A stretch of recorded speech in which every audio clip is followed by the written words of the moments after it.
I'd like to call Instruction Committee to order. First item on the agenda is Pledge of Allegiance. Would you join me? Pledge allegiance to the flag of the United States of America and to the republic for which it stands, one nation, under God, indivisible, with liberty and justice for all. Next item is approval of the May 16th Instruction Committee minutes. Is there any discussion? Seeing none, all those in favor? Aye. Opposed? Motion passes. Next item is end of year school data presentations, and we're starting with elementary schools. Who's the lucky one to start? I think I'll welcome up Heidi and the elementary team. I think you have it all worked out, so. Perfect.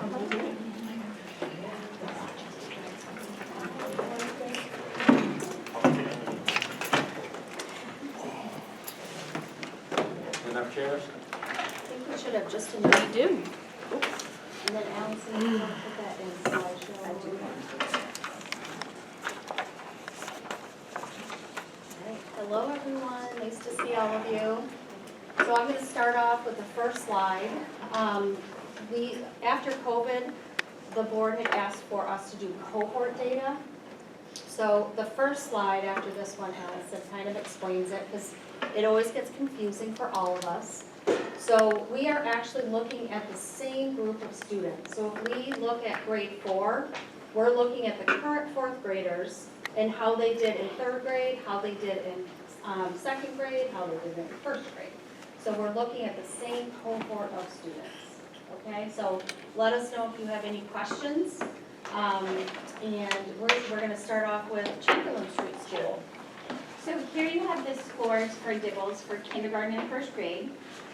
In the spring, 2024, we have 66% benchmark for kindergarten, and our first graders are at 58%. For our math data, we have 2nd grade at 77%, 3rd grade at 64, 4th grade at 68, and 5th grade at 59%. Overall, math, we are at 67% on grade level across 2 through 5. And it should be noted that we had very significant growth. Our growth targets, 85% of our students hit their growth targets. And you don't see that represented here, but just something to note. ELA, we have 49% in the 2nd grade, 51% in 3rd, 57% in 4th, 62nd in 5th. There's a big jump from 4th grade, the 5th grade data. At the end of last year, they had 41% on grade level, and at the end of this year, it's 62%.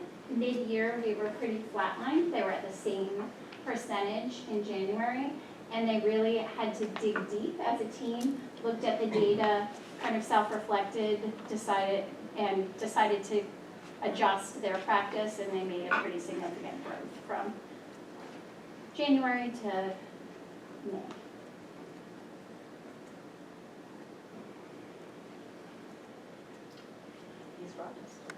Oh, no, can we ask questions first? Yeah. Sorry, I was looking at the machine. So, sorry, I didn't mean to. So I have a few questions. Sure. So looking at, you have reading and math interventionals, right? Yes. Do they work with every grade level, or what grade level do they primarily work with? So reading and math this year worked, reading worked K to 5, and math worked 1st through 5th. Okay. And then, so I'm looking at the DIBELS for 1st grade, and they went down significantly. So when do you, I guess my question, when do you get the DIBELS? When do you get the results of it? So the DIBELS is something that's done in September, January, and May, but it is something that's progress monitored for those students and can be done as frequently. Typically, we do it every 2 weeks. So in looking at this and having them go from an 82 to a 58, what did you do to try to correct that so that we could get the spring up? So the 82% just represents the 2 groups of children that were at Chamberlain last year. Remember, we had a whole group of children that came in from Nancy Loud School. So now we kind of added another cohort or another group into that number. And we also it does look like it went down, and it did, but I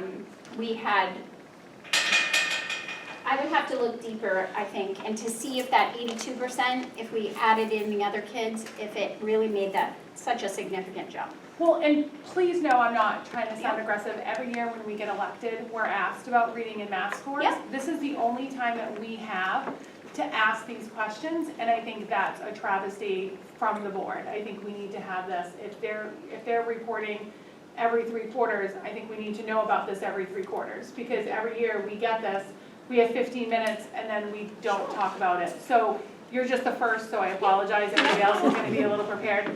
But I guess my question is, if you're saying that it could be because of another school, I'd like you to come back and give us that. I'd like to know what that really means, because without the data, we don't really know. So I don't know who we request that from. So let's pause for just a minute, Karen, because I want to see if I answered your question. Because the original question was, can you repose that question? Well, now I feel like I have a different question. But Okay. my first original question was, when you saw that it was going low, what preemptive strikes did you put in to say, oh my God, it's going lower, we need to get either more reading interventionalists? Did you not have the resources? And then my next question, because then you followed up with something. My next question is, if this data, so if the 82 is not reflective of the new 58, I think we need to separate that so we can see it. Because I think we need to know, because to go from 82% to 58% is an issue. So I think we need to know if it really is an issue. Sure. Okay, so the 82% is at the end of kindergarten. Yeah, So that cohort left at 82%. Typically, we can get our kindergartners to almost 90%. We are rocking kindergarten typically. It's, they come in, a lot of them score 0. They don't know what to do for the assessment. And then we give them amazing instruction, and by the end of the year, we can get them to 90, 95. We have always had a dip in first grade. We have some bright spots this year, I can say, with first grade. This is a lower one. And I will say that I worked with Andrea this year, coaching teachers. We had a brand new teacher coaching with the core program, and that is something that needs to be continued. So I will tell you that Andrea has been on it all year and talking with teachers and trying to get those scores up, because we knew the scores in the first month of school. So we had a whole new cohort, right? We had the kids from Nancy Loud come over, so it's kind of a whole new cohort of kids. And I will say this particular number, if you wanted to talk about, it says 82%. That group ended at 82%. They started first grade at 37%. At mid-year, they were at 44%, and at the end of the year, they were at 58%. So you're not seeing that reflected there, because we do end of year to end of year. But those are things that we discuss continuously. but I guess the thing is, if it differentiated, show it.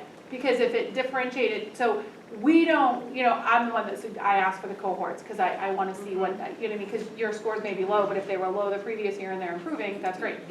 If you're saying that the Dibbles started in a lower percentage, show that, because then that shows us the growth. So we don't, it's easy to look at this and say, what do we need to do? Because we're all here as a team. So if you fail, we fail, if we fail, you fail. So when I look at that, I just want to know, what are we doing to improve it before it comes to us? And it's not about trying to blame anybody, it's about saying, these years are their fundamental years, so if they're behind now, they're gonna be behind in all other grade levels. So my concern is, how do we as a board help you as a class? And if it's because of a different cohort, let's show that data. So I think that's where I'm at. And I'm probably the unique school, because I have the 2 schools that joined. Every other school, you're gonna see reflective of the same students. if you're looking at the 66% for kindergarten, they went from 18% on benchmark at the beginning of the year to 66%. So that's pretty significant growth in that growth, but you're not gonna see that reflected in this chart. Right, so like that's what we need to see. Sure. If you have something reflective, put it in there. I'd rather have too much information that we have to ask stupid questions.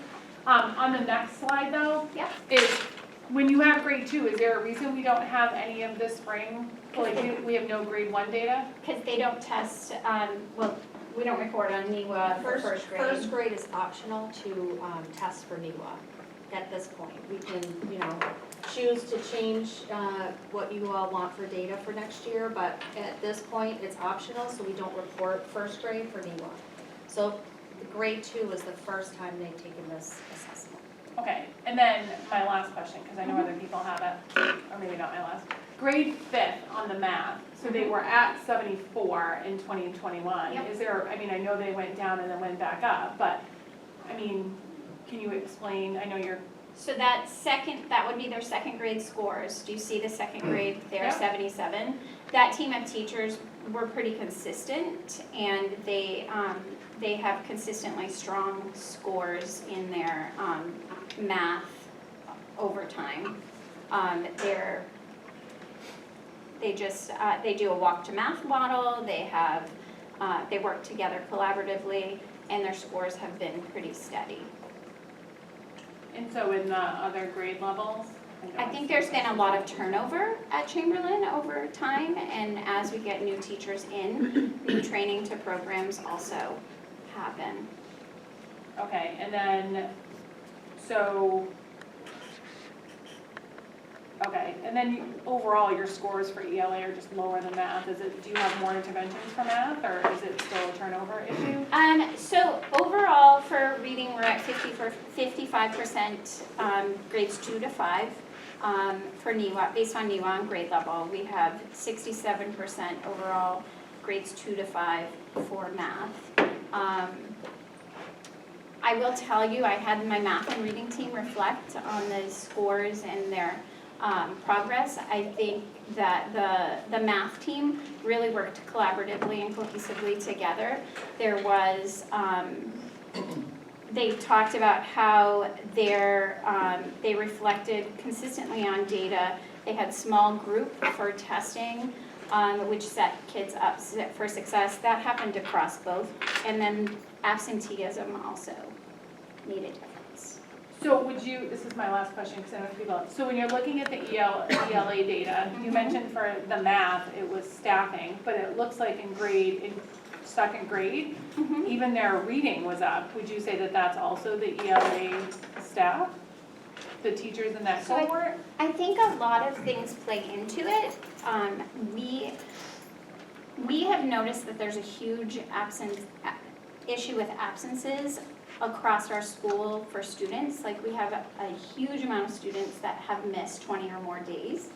If you were to tease out some of that data, those numbers would look better.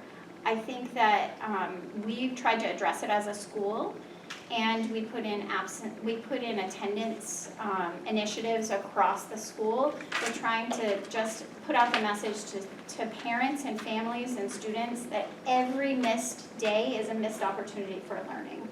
So when a student misses a lot of school, they're missing opportunities to learn and grow. And so we've noticed an improvement since April, when we started doing some attendance initiatives for all students. And I think that really impacts our scores when we have excessively absent students. Allison, can you get us data at the next instruction committee on the absenteeism? And if possible, can you go back to the spring of 20, because that number was just high, so I'd like to see what the absenteeism is from then. So it's from the year of 2021 to now, just so that we can see if there's any way that we can, because I know that we've been working on absenteeism, so I'd like to see how bad it's gotten, because I don't think we've gotten any. I would ask the chair, I mean, you know what I mean? And thank you, you're the first, aren't you excited to be the Of first? course. Karen, I always love to answer your questions, anytime. Mr. White, go ahead. So The spring of '23, the kids that came out of Nancy Loud, do we have any of their scores regarding dibbles? Because I think that would be important to see Yeah. the breakdown for the spring of '24, because that would show how much they grew. And I think it is very important to recognize that you did have that cohort of kids that came together in the fall of '24 as well, so. Yeah, We have all of that data, and I have a slide, so I can send it to you. Okay, awesome, thank you. Ms. Ranger? Thank you. My only question is, just looking at some of the data, are all the teachers teaching our core programs, CKLA and Ready Math that was adopted this year? That would be a focus. I think, all students should have equitable education in all classrooms, whether it's a second grade classroom, fourth grade classroom, they should all be sure that they're teaching the core programs, just so that we can see hopefully that growth in math and reading scores.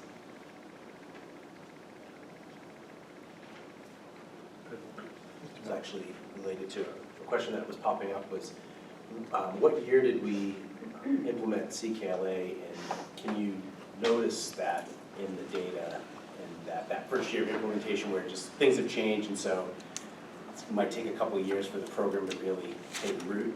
Did you notice those trends in the data? And maybe we can just wait till the end of the elementary presentation for that, but something I wondered. East ahead. Rochester? Karen Do you has- have one? Ms. Stokes No, I has have one more, I'm sorry. Okay, that's fine. So are you also collaborating with like other principals that have like higher scores and seeing what it is that you could do to improve? Like are they all, I guess that's for Heidi kind of, like are they all, I mean, because we have some like principals that have been here a long time, we have some new ones, we have staff retention, absenteeism, like are they working together? Because some of the scores are high. We do work together. We have CIA meetings every 2 weeks or so, and we talk about data, and honestly, Chamberlain's data has been low for quite a long time. We've been through a few principles and, just a couple of variables of why, and so we would like to see that data to rise. But if we look at all the different schools, you can see pockets of schools who are really, the data is going up. And then my last question is, if there was anything that the school board, I mean, I know we have a budget and everything and it's always tight, but is there anything that you think that you would need that you're not getting as far as the school? That's a really good question. Thank you. That's the question I usually ask at the end of everybody. I think that's something that we need to look at, whether it's monetary, whether it's, staff retention, whether it's, whether it's absentee, like if there's anything that the board, and we have a brand new superintendent, we have a great acting superintendent, you have an almost new board. I think thinking outside the box and letting us know what you think that you may need, I think we need to hear that, and not just necessarily tonight, but I think we need to have some out of the box ideas, so. That's all I have. Just to elaborate on that a little bit too, don't ever think an ask is too big. Come with the big ask and let us figure out if it's possible, so. Yeah, because we're not afraid to say no. But I'm also not afraid to say yes if That's it's possible. true. East Rochester. All right, hi everybody, thanks for having me tonight. I'm Christine Hebert, I'm the principal at East Rochester School. You can look at our DIBELS data. It's similar to Chamberlain and K-1. I'll have to say that this is my down slide, so I'm glad I'm starting off with this one. The first graders came out at 94%, like Heidi said. We get them out of kindergarten, and usually we can get those scores up nice and high. We get them into first grade, and we often see struggles there for a variety of reasons. Our K-scores this year weren't as high as the K-scores were last year. So then the question is, why and what have we been doing? So in the winter time, when we looked at our winter results, we saw where our results were, and our reading specialist started co-teaching in one of the kindergarten classrooms. So every day she would go in and she would do phonics instruction and she would work with those students. And we also were able to add this year for next year somebody who was half-time to go full-time, and that was based off of Title I grant funds. So, if you look at our NEWA data, my Cape Cod accent just came back. Where did that happen? Wow. I haven't talked like that since I was 18. Grades 2 through 5, in our school right now, 71% of the students are on grade level. So we're really excited about that we hit the 70% mark. You can see some strength areas. Second grade, fourth grade has been climbing nice. Even though there was a dip in third grade, they're still real close to that 70% overall. And where we see the drop is fifth grade. So yes, that's disappointing to see that our fifth grade went down this year. Honestly, the only thing that I can attribute it to was maybe an end of the year blues and knowing they were going to middle school, and maybe it was one test on one day. So I don't know why they came down, because nothing significantly had shifted, and they still had a lot of supports in place. So that's the one area that did go down, was our fifth grade. And so with that, we continue with our school-wide schedule to support reading and intervention at all grade levels. So every grade level gets reading intervention from our reading team. I already mentioned we added a half-time to full-time.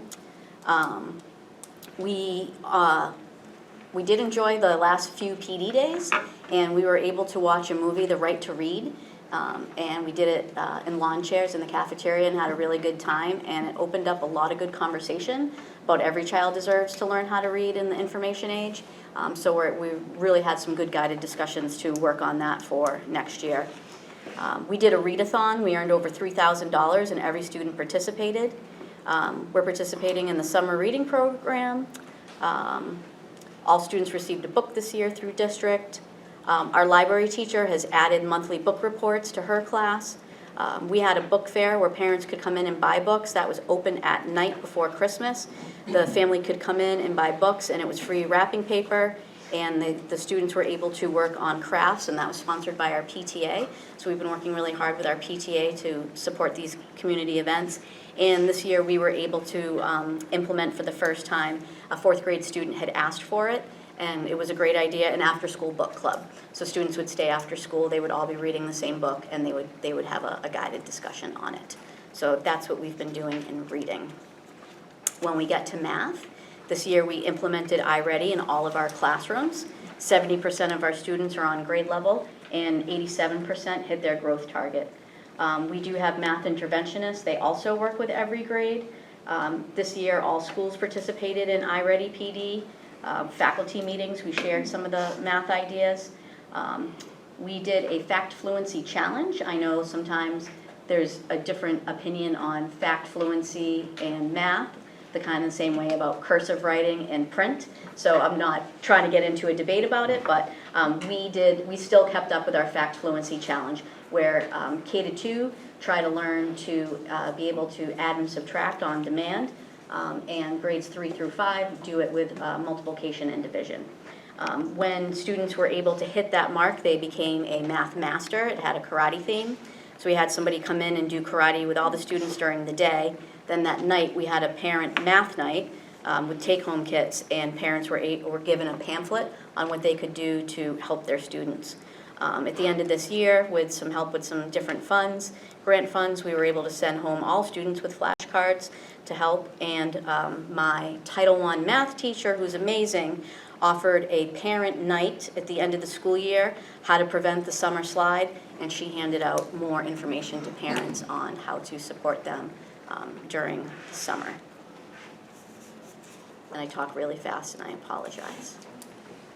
If I may, you seem to have a lot of parent engagement. Is it well received in the parent community? I mean, do you get a lot of turnout, or is that something that we need to try to work on? So for our PTA, we don't have a lot of parents that come to the meetings. And for our events, we don't have a lot of parents who volunteer. So it's a small cohort of mainly teachers and very few parents. But it's not that they don't care, they just don't have the time. They're very generous with their money, they're very generous with that. And so when there is a night event, it is fully attended. So we do get a lot of people to come to events. I know Chamberlain did some similar stuff this year, and they had like over 300 people attend. Questions, anybody? I'm willing to go last.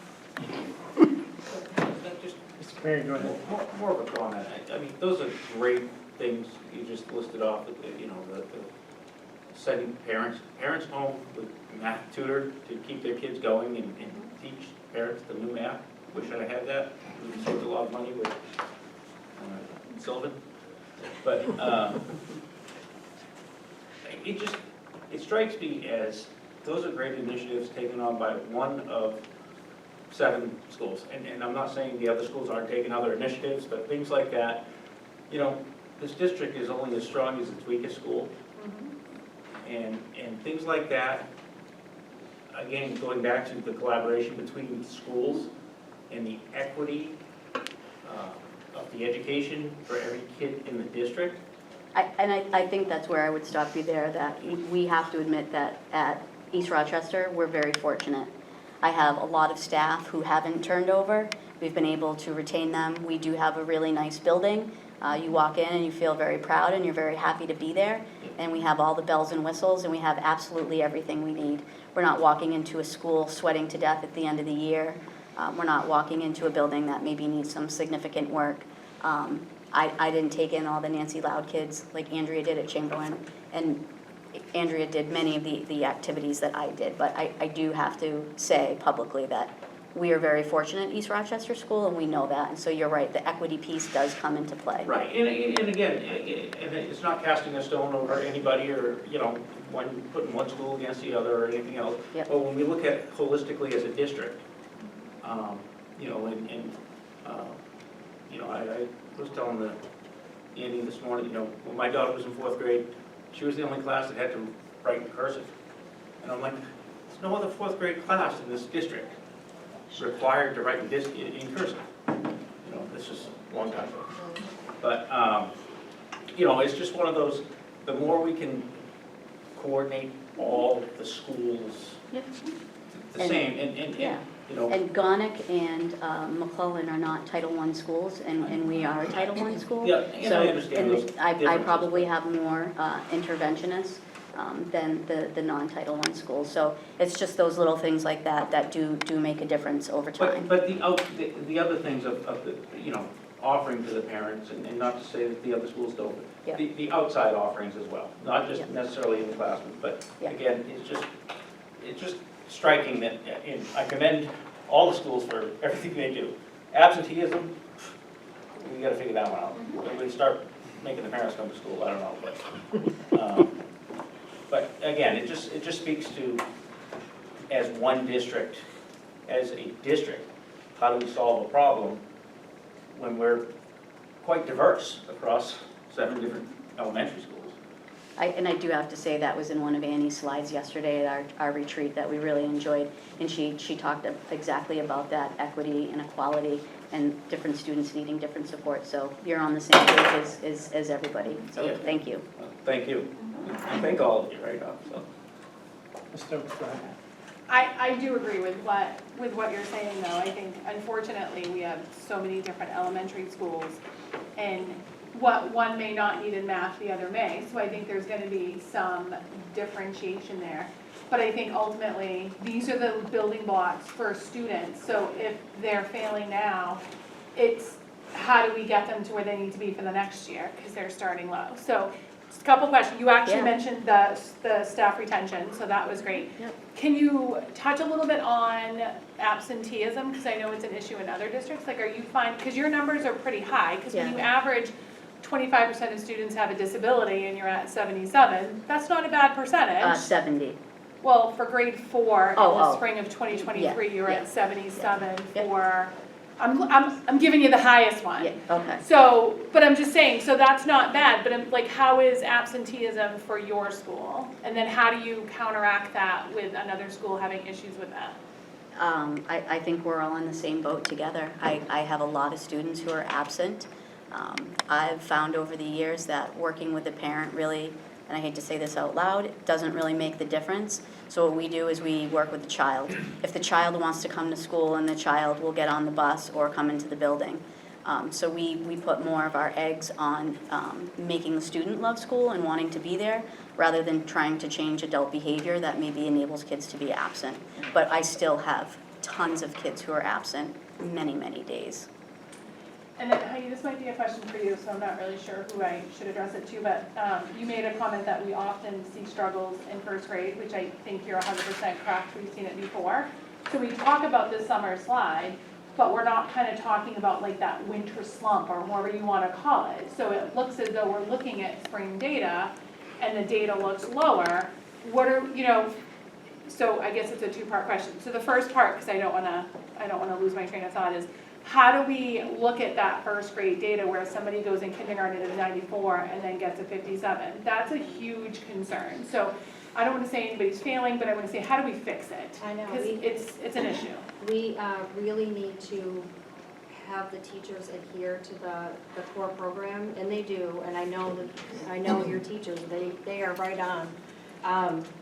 We don't have kindergarten is optional in New Hampshire, so we get kids that come in that have never had schooling into first grade. So sometimes there might be 6 kids that come in and they have not had our rigorous kindergarten curriculum, so we need to catch those kids up. So again, there's additional kids in this mix into first grade.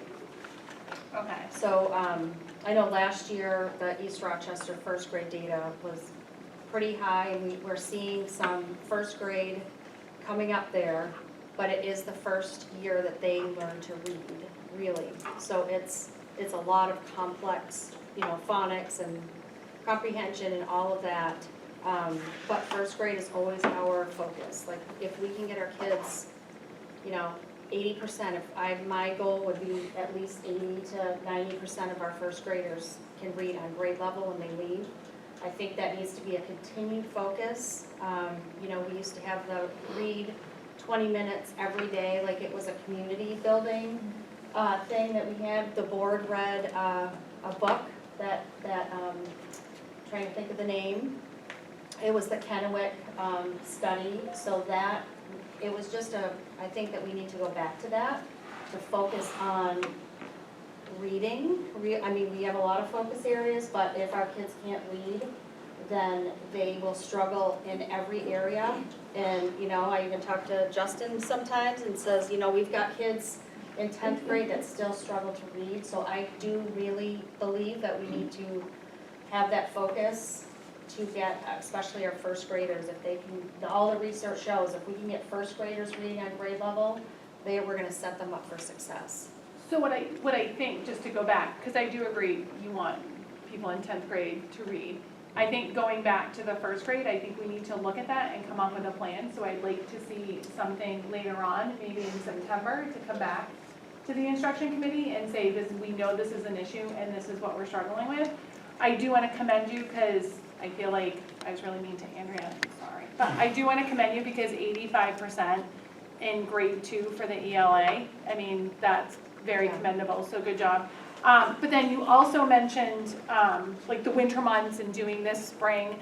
I know we focus a lot on the summer, but are we looking, because winter months is hard, kids get a little depressed, like you can't really go out and play. It's not 100 degrees, but they're kind of stuck inside. They may not have like items to go outside and play with, so it's, they may not get that outdoor, they're not getting vitamin D. Have we looked at that effect on students when we're looking at the data? Our kids are, there's a long extension for November, then they have the Christmas break, so I think it's just a lot of activities that we kind of focus on for holidays as well.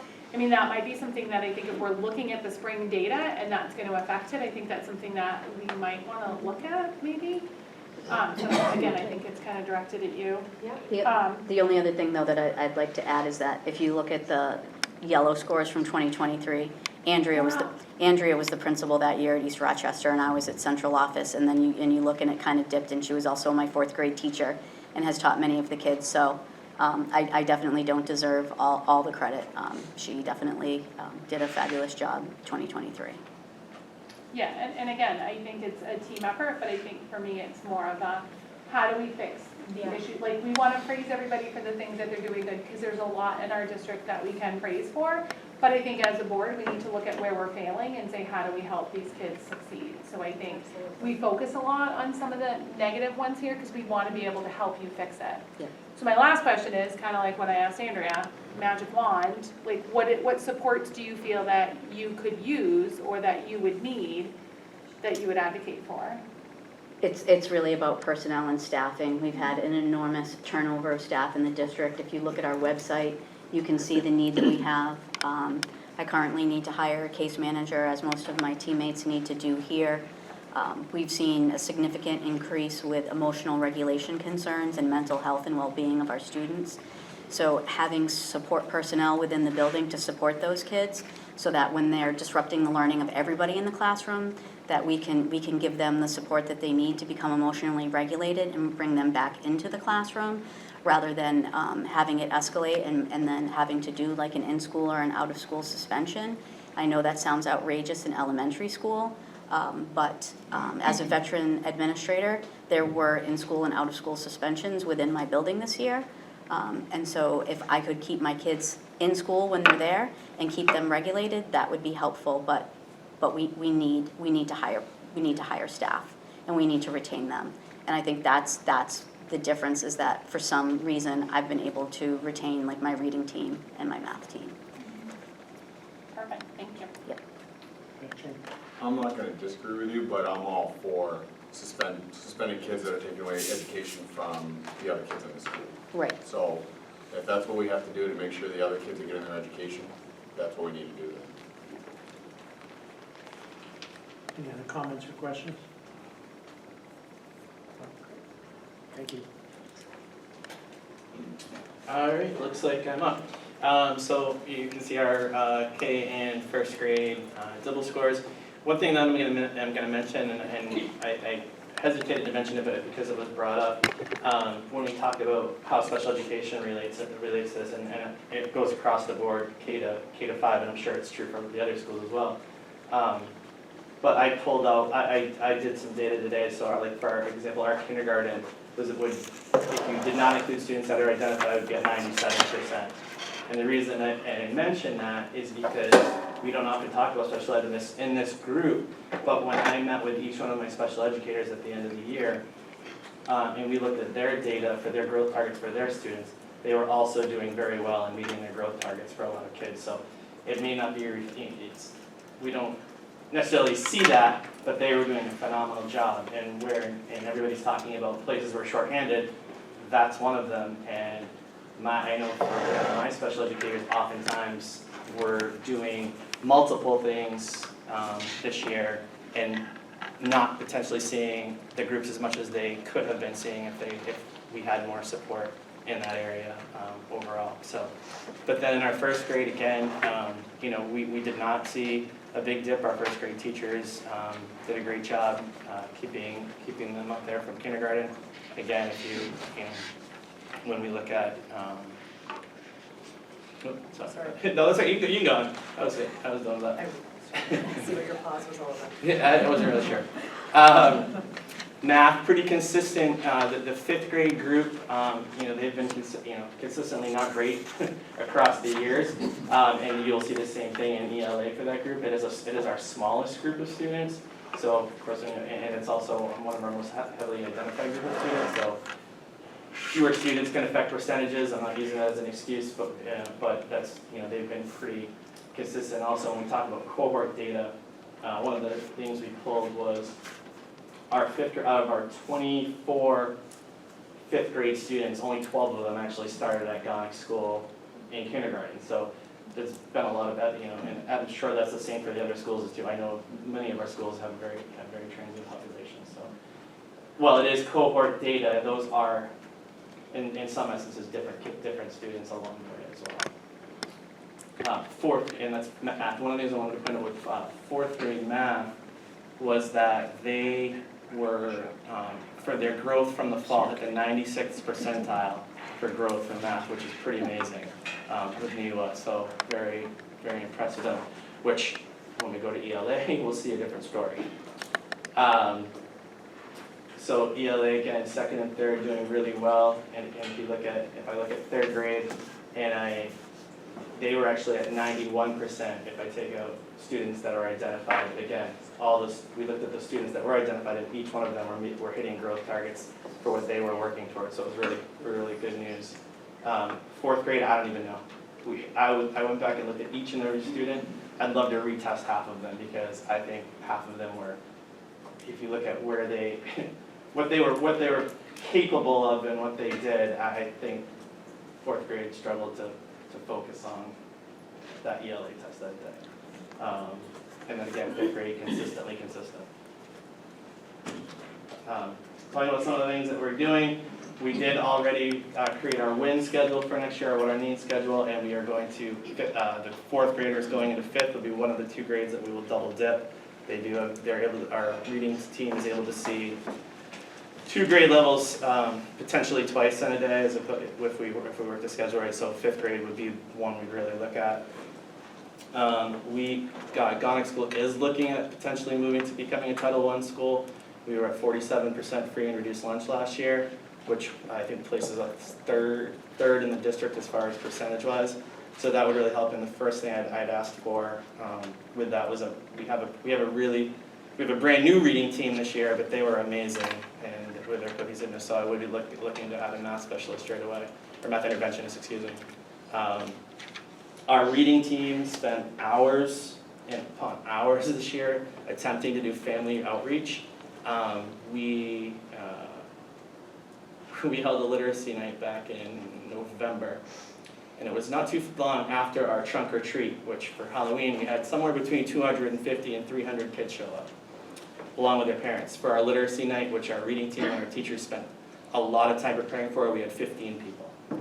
So that is something we are going to continue to target. You asked about absenteeism. I just finished my state report. 108 out of 202 students are considered habitually truant, which which is a tight line. It's 10 half days of unexcused absences. So it's basically 5 days of unexcused absence is considered habitually truant in the state. So you say the numbers again, 108 out of? 108 out of 202.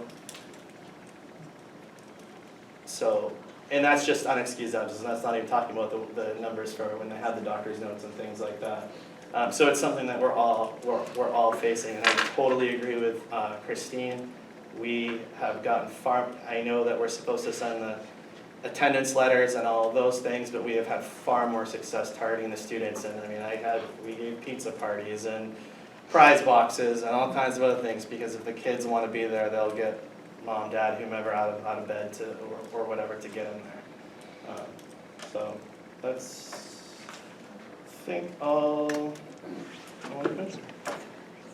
With these absences, are we holding this parents accountable, like, by the law, like, where we can start sending the parents to court for not getting this? So because I know that's on your guys' end, to make sure it's reported to Dr. Bryan. I want to make sure we're holding parents accountable then. So I'm not, I know different districts have tried different things with courts, and I know it doesn't usually make a huge difference, but I will say this. 3 years ago, my final year at Woodman Park in Dover, I had a student miss 133 out of 177 days, and DCOIF did not warrant that as a big issue. So we have, and there were all kinds of other family issues, don't get me wrong, and they still did nothing. So when we talk about how to get a hold of and how to hold people accountable for absenteeism, we really have to, we have to create environments in the school where the kids want to be there, and they're making sure that they're getting their family up in the morning or pushing to be in school, because without that, and I think I had a conversation, I think with Mr. Cormier earlier in the year just about apathy in general, and it's a problem. See, I'm not going to disagree with you at all. I agree with that. But it also starts at home, and it's Oh, the I agree. parent's job. Yep, And totally agree. the district can be charging the parent with duty to parent. That's the law, duty to parent. So if you guys aren't making sure the numbers, which maybe you guys are, we can start charging them, and the parents might put a little more effort into making sure their kid's in school.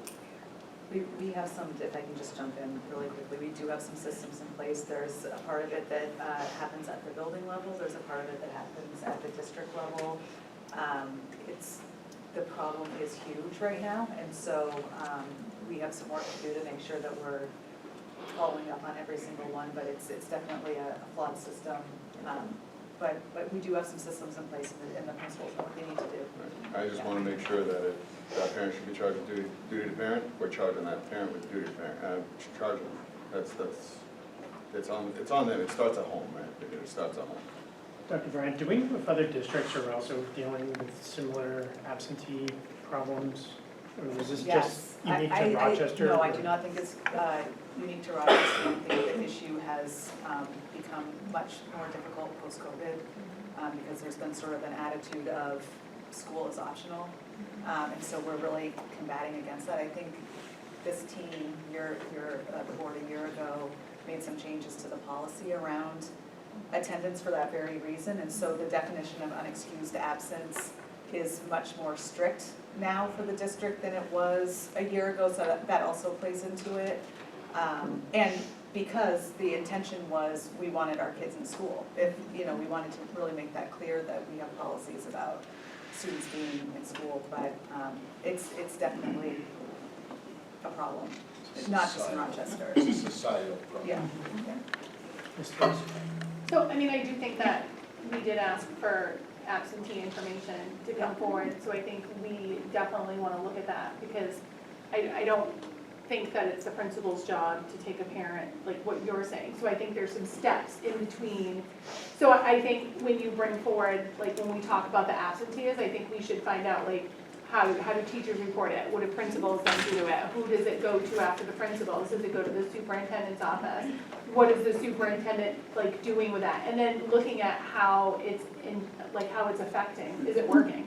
Because if it's not working, I don't disagree with you that that's the final point, but I think what I hear you're saying is we want kids to be encouraged to come in. We don't want to force parents to bring them in. So the goal would be to fix it at the school level, but I mean, if it's not fixing at the school level, we need to hold kids' parents accountable, so. Well, believe me, I'd love to force the parents to bring them in, it's just Right. getting the buy-in. So I think that's when we talk about the absenteeism, we can look at the policy as well, and then we can make adjustments as needed. I mean, that would make sense in my opinion. I was responding to you, so if you want to respond back. Good. So, yeah, I agree. It's just, I think there's a procedure in place. I just want to make sure we're following that procedure. And I think it starts at home. If the parents aren't, because there's parents that aren't doing their job at home, getting their kids to school. Not saying all of them, but there are parents that are not doing their job, getting their kids to school. And I think if they get arrested, it might be an eye-opener to be like, I don't want to get arrested again. I'm gonna get my butt out of bed and push my kid to get them to school. So sometimes that's what you need to do. You need to boot that parent in the back to get their kid to school. Can I finish? So, yeah, your review. So, hi, how are you? Like the big question person. So when I just looking, because you went through it really fast, so my brain doesn't work that fast, so I apologize. When we're talking about the 5th grade NEWA math, so, I mean, it's been consistently low, so we're not really losing so they're low, but they're consistently low for the last 4 years. What interventions do we have in place so that we can finally start moving that needle up a little bit? Or is this the one that you said was a high percentage of students with disabilities? And I hate to do this because again, I want to make it very clear that our case managers did an excellent job, and we saw some great growth with some of our identified students, most of them. But if I looked at 5th grade math, it would be 75%. If I was looking at students that are not identified. Okay, which is still not good. I mean, if you have no non-identified students in 75, you're still missing 25%. Good. So I think the question I have is, what do we put for interventions to help increase that number to get that extra 25% that's not disabilities, that's not getting it? What are we doing for that? I know you mentioned that we might be a Title I school, but we don't know. Yeah, that's goal number 1, right? I also think we've talked about with my 2 5th grade teachers, they have some ideas of some things that they would like to try as far as not co-teaching, but splitting some kids a little bit differently and working a little bit differently with some groups and targeting some more students. And again, I think we can make a huge dent if we are able to fully staff special education and everything that we need, and our kids are being seen as much as we possibly can. Well, and Heidi, I think the concern is they're no longer yours. They're going to the high school potentially. So I think that's gonna be a concern because when we look at the middle school, how are we gonna get these kids to improve where they had 4 years and they couldn't, I mean, they stayed at the status quo, but they couldn't increase.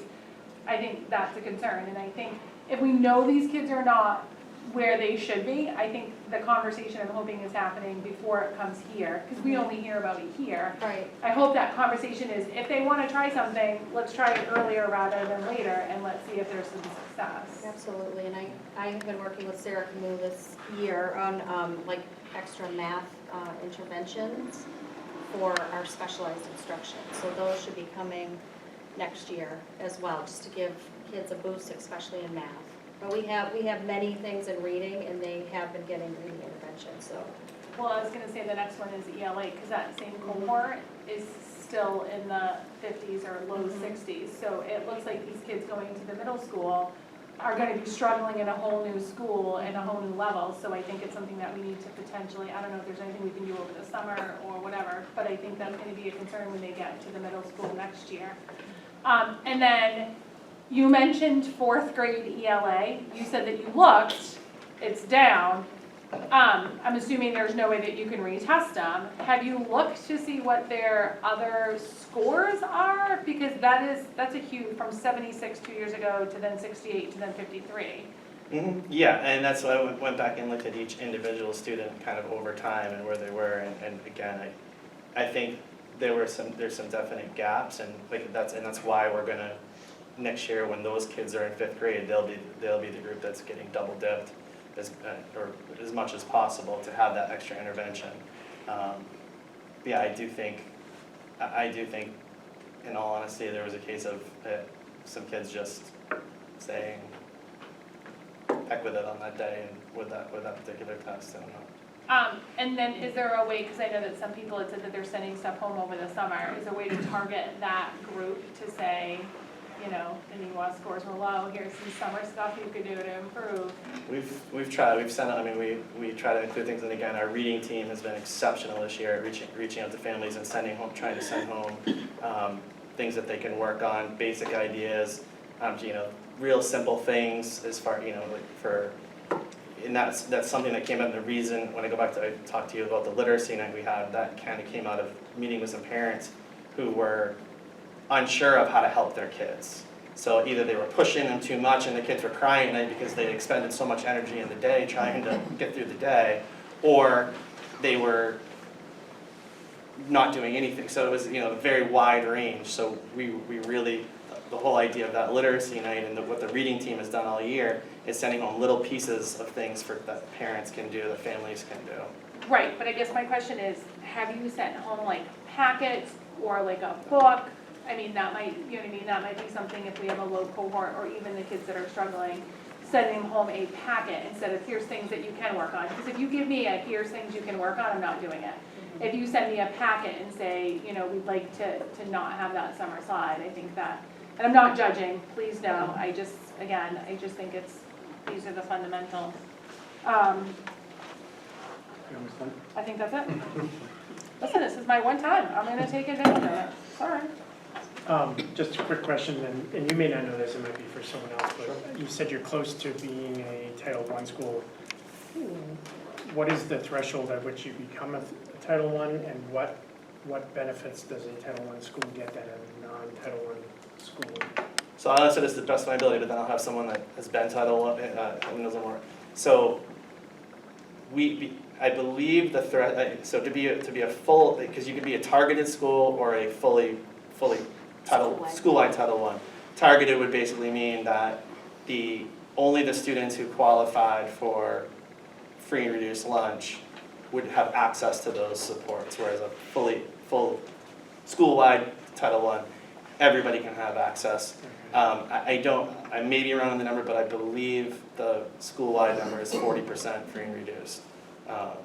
So I'm working with Mackenzie at the SAU, and she's already filed all of the paperwork, so that what would happen for Gonic specifically would be, if everything moves along, next year we would be a targeted school while we do a full year study, needs assessment, those sorts of things, and the following year we would have the ability to go to school-wide. If I've said any of that wrong, someone would spend 10 and 1 jump in. And then you get additional funding for. Correct, we'd have additional funding, additional support, for whether it's math, literacy, social, emotional. Okay. It's all tailored to your plan and the needs assessment, and then whatever they write in their plan they would get in terms of funding for positions, resources, technologies, social, emotional, could be guidance counselors, whatever is specific to their school. Okay, that makes sense. Any other questions, folks? All right, Maple Street, I think. Good evening. I'm Aaron Mahoney, I'm the principal of the Magnet School. We're excited to be here tonight. I'm going to start with saying our primary grades, this year I was jumping up and down with joy. Our primary grades are we're solid. I'm really feeling confident about the progress we've made.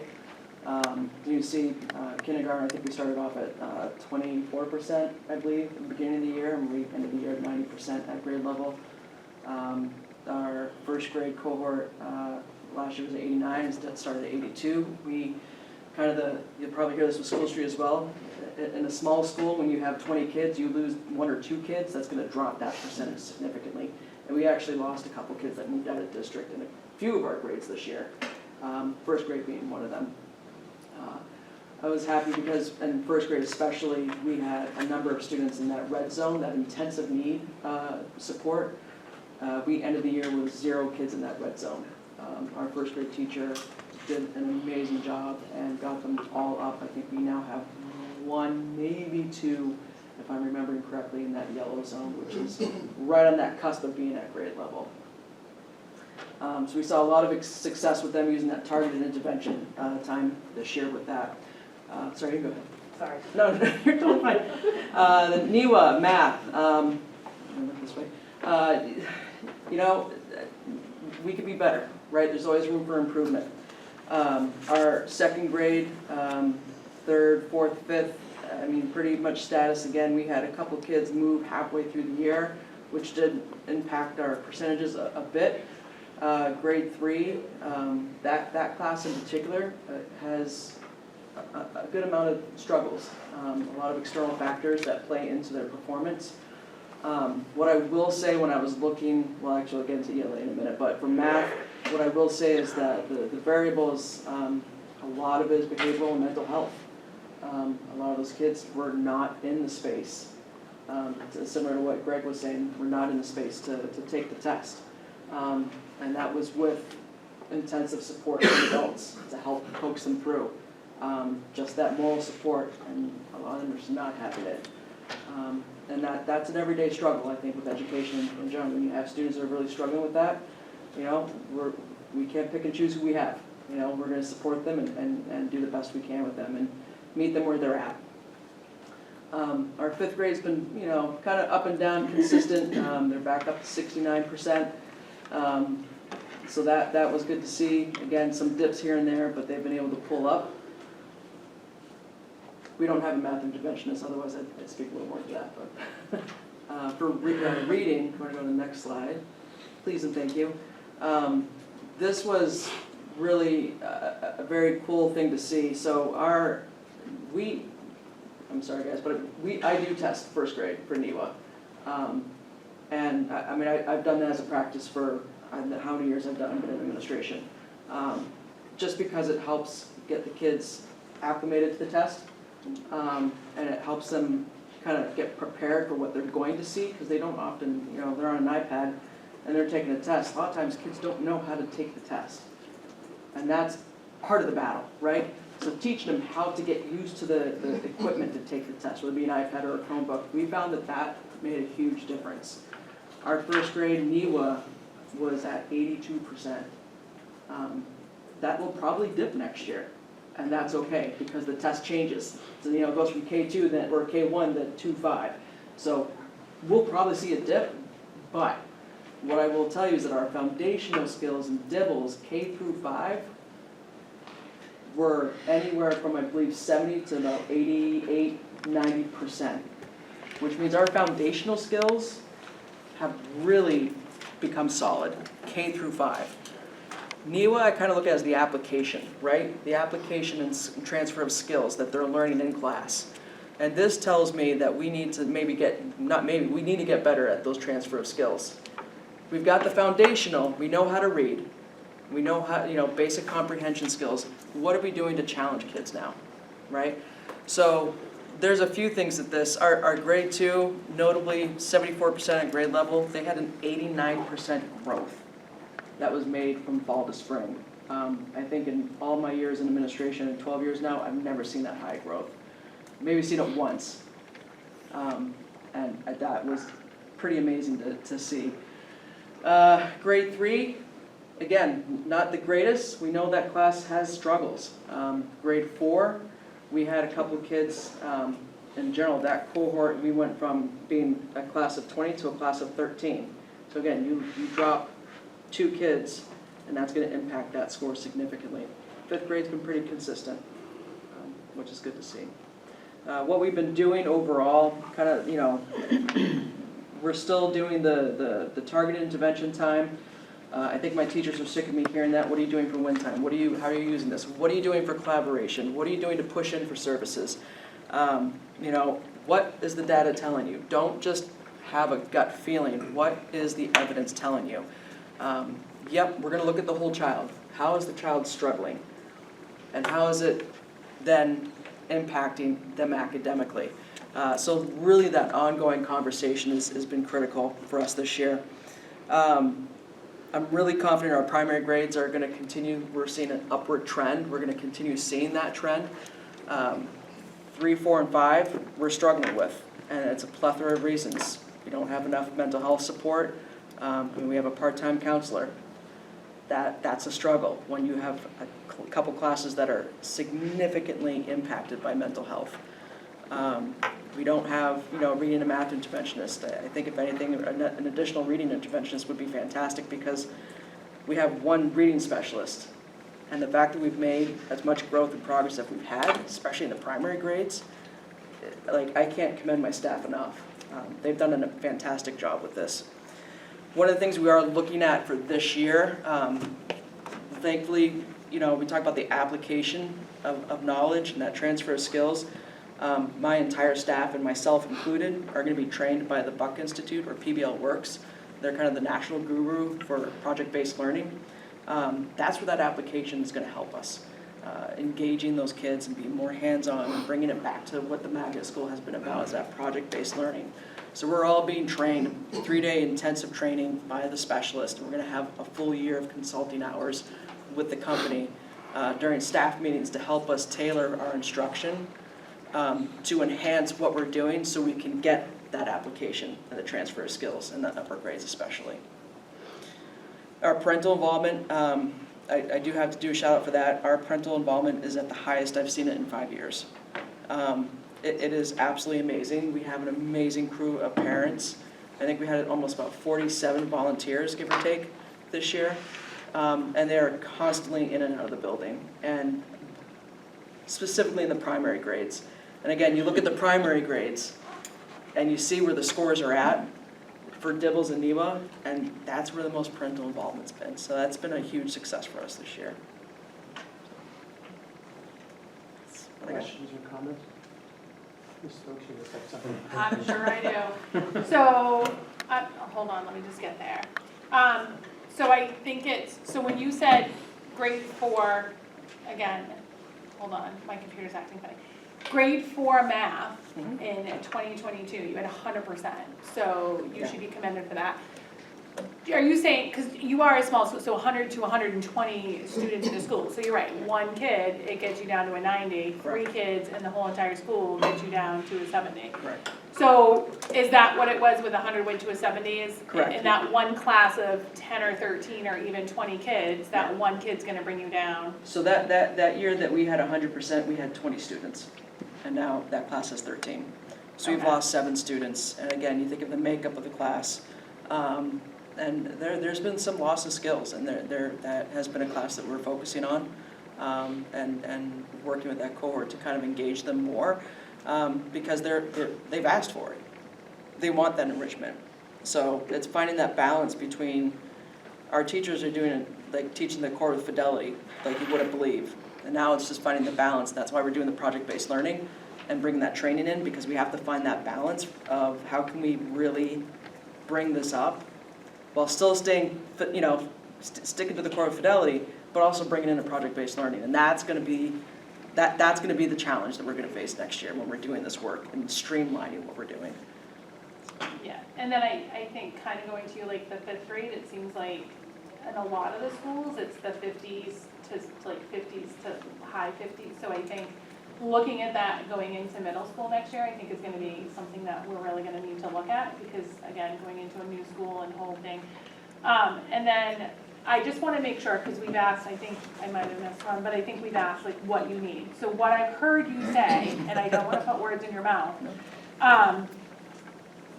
no, like you need reading and math interventionalists. That would be something, and again, I just want to make sure, because I'm not saying it's something that we can look at, but if we can look at that for potentially next year and looking at the need, that would be great.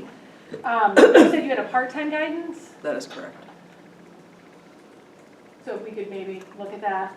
And then it was mentioned by somebody else, so the mental, like need like a mental health support, like you're saying, like lots of kids are having like behavioral and mental health struggles, Yeah. which goes along with what Shane has said about if you have a behavior struggle, Yeah. how do we deal with that before it gets to the part where it affects the other students in the classroom, Right. or before it affects the fact that we have to give them an in-school or out-of-school suspension.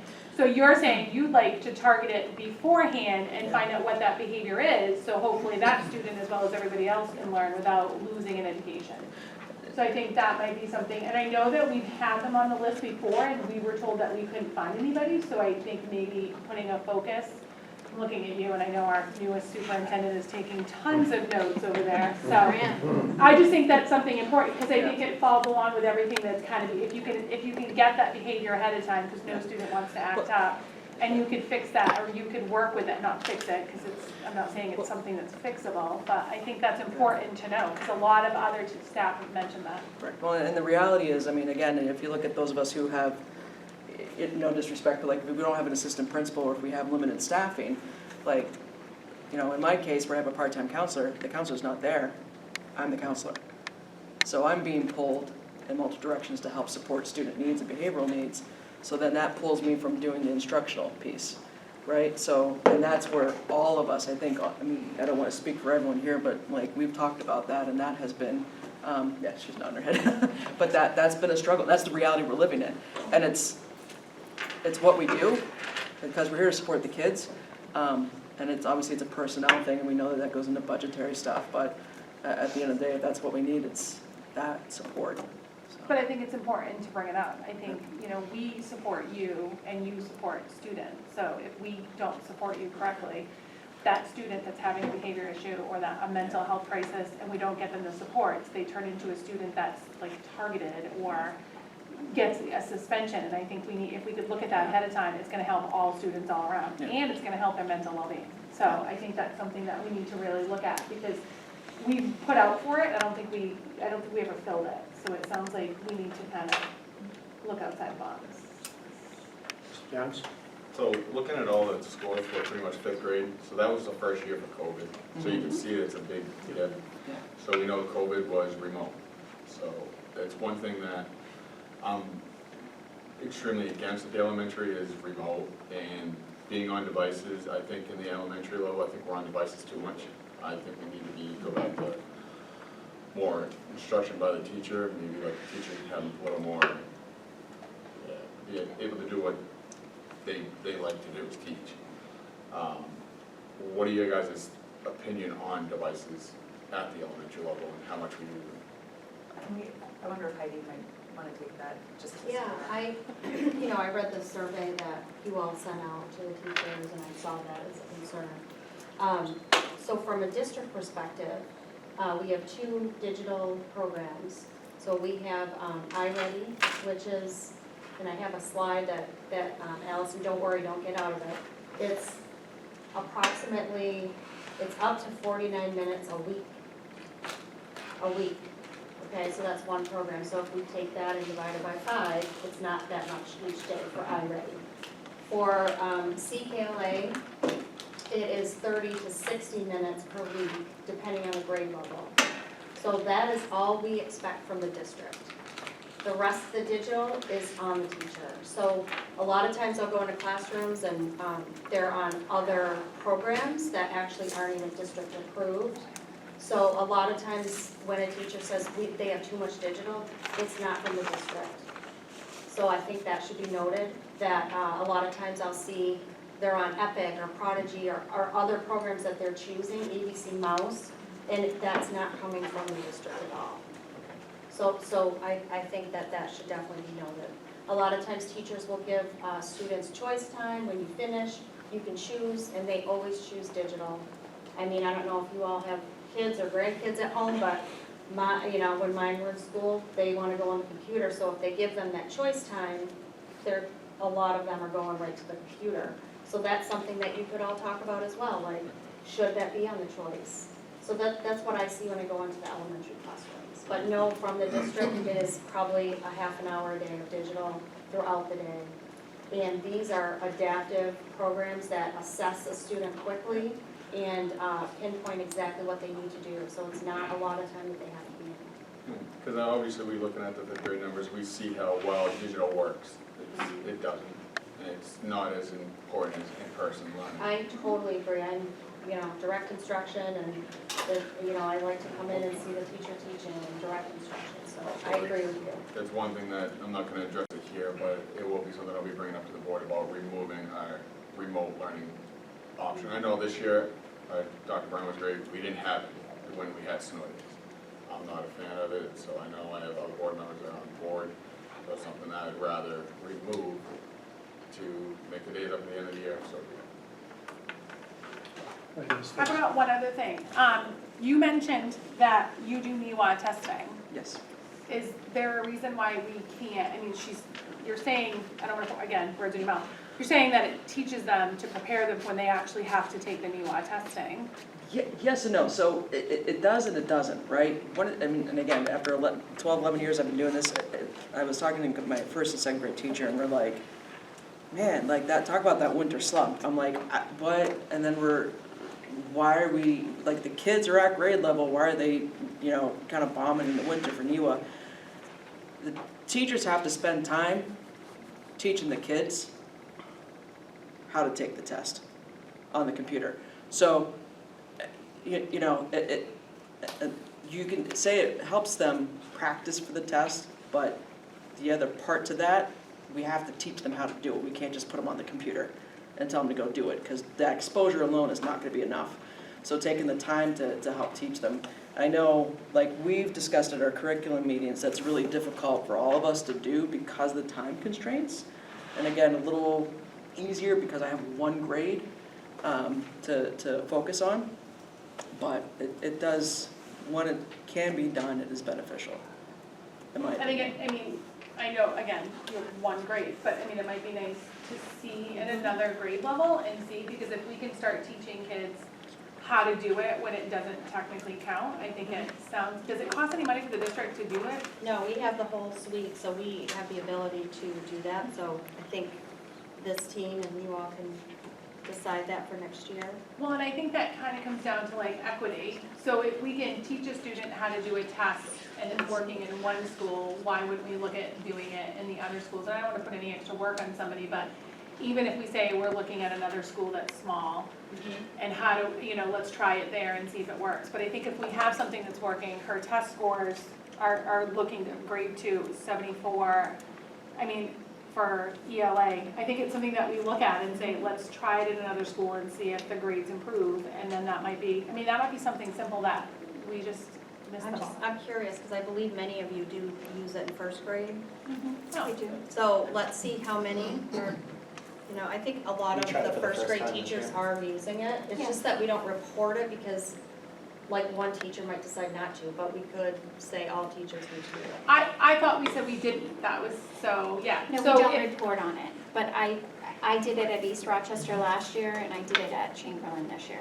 So it's kind of up to the teacher, I believe, in most classrooms unless, so we could make that, you know, we could say NEWA 1 through 5, you know, 1 through up into the high school. I just think the concern is, for me, we need to be a little more consistent. So if it's working, why would we leave it up to the, like, so we have you, who's, you know, I think that should be a decision that's based on you to say, all right, I think this is a good idea. But I think we need to, you know, I'd like to see more of that consistency, because we want that equitable going throughout all of the elementary. So if it's not gonna negatively affect the student, and it's something that we could, now if you said, East Rochester is too big, we can't do it, we don't have the staffing, I understand that. But I think leaving it up to, I would like to see the decision made not by the teacher. I think the decision should be made by you and the conversations with the principals. And then as a team, you guys make a decision what you're doing for the district, and then say, this is what we're doing. I don't wanna be the one to, I don't think the board should make the decision, but I think collaboratively, I think you guys should come together and say, this is what we're gonna do as a district, and make that decision. All right, I'm done now. Any other questions? I think we're up to McClellan. Hi everyone, Megan Jo, Principal McClellan. So kindergarten, first grade is a really bright spot at McClellan. Our staff have worked really hard implementing our core program. We also have done a ton of intervention support. So at McClellan we have 2 reading specialists and 1 ESSER-funded interventionist for anywhere between 310 and 350 students. So limited resources, so a lot of our resources for support goes into intervention, to the point of 83% of our kindergartners who received intervention made well above average growth. So it really closed that gap. We hope to continue that. So that is our KN1. And then we do test for NEWA for first grade, and the great thing is our NEWA scores for DIBEL actually match our DIBELs. So it's about 70% in ELA, so that's great there. Math, I really want to attribute a lot of this to our staff and the implementation of iReady.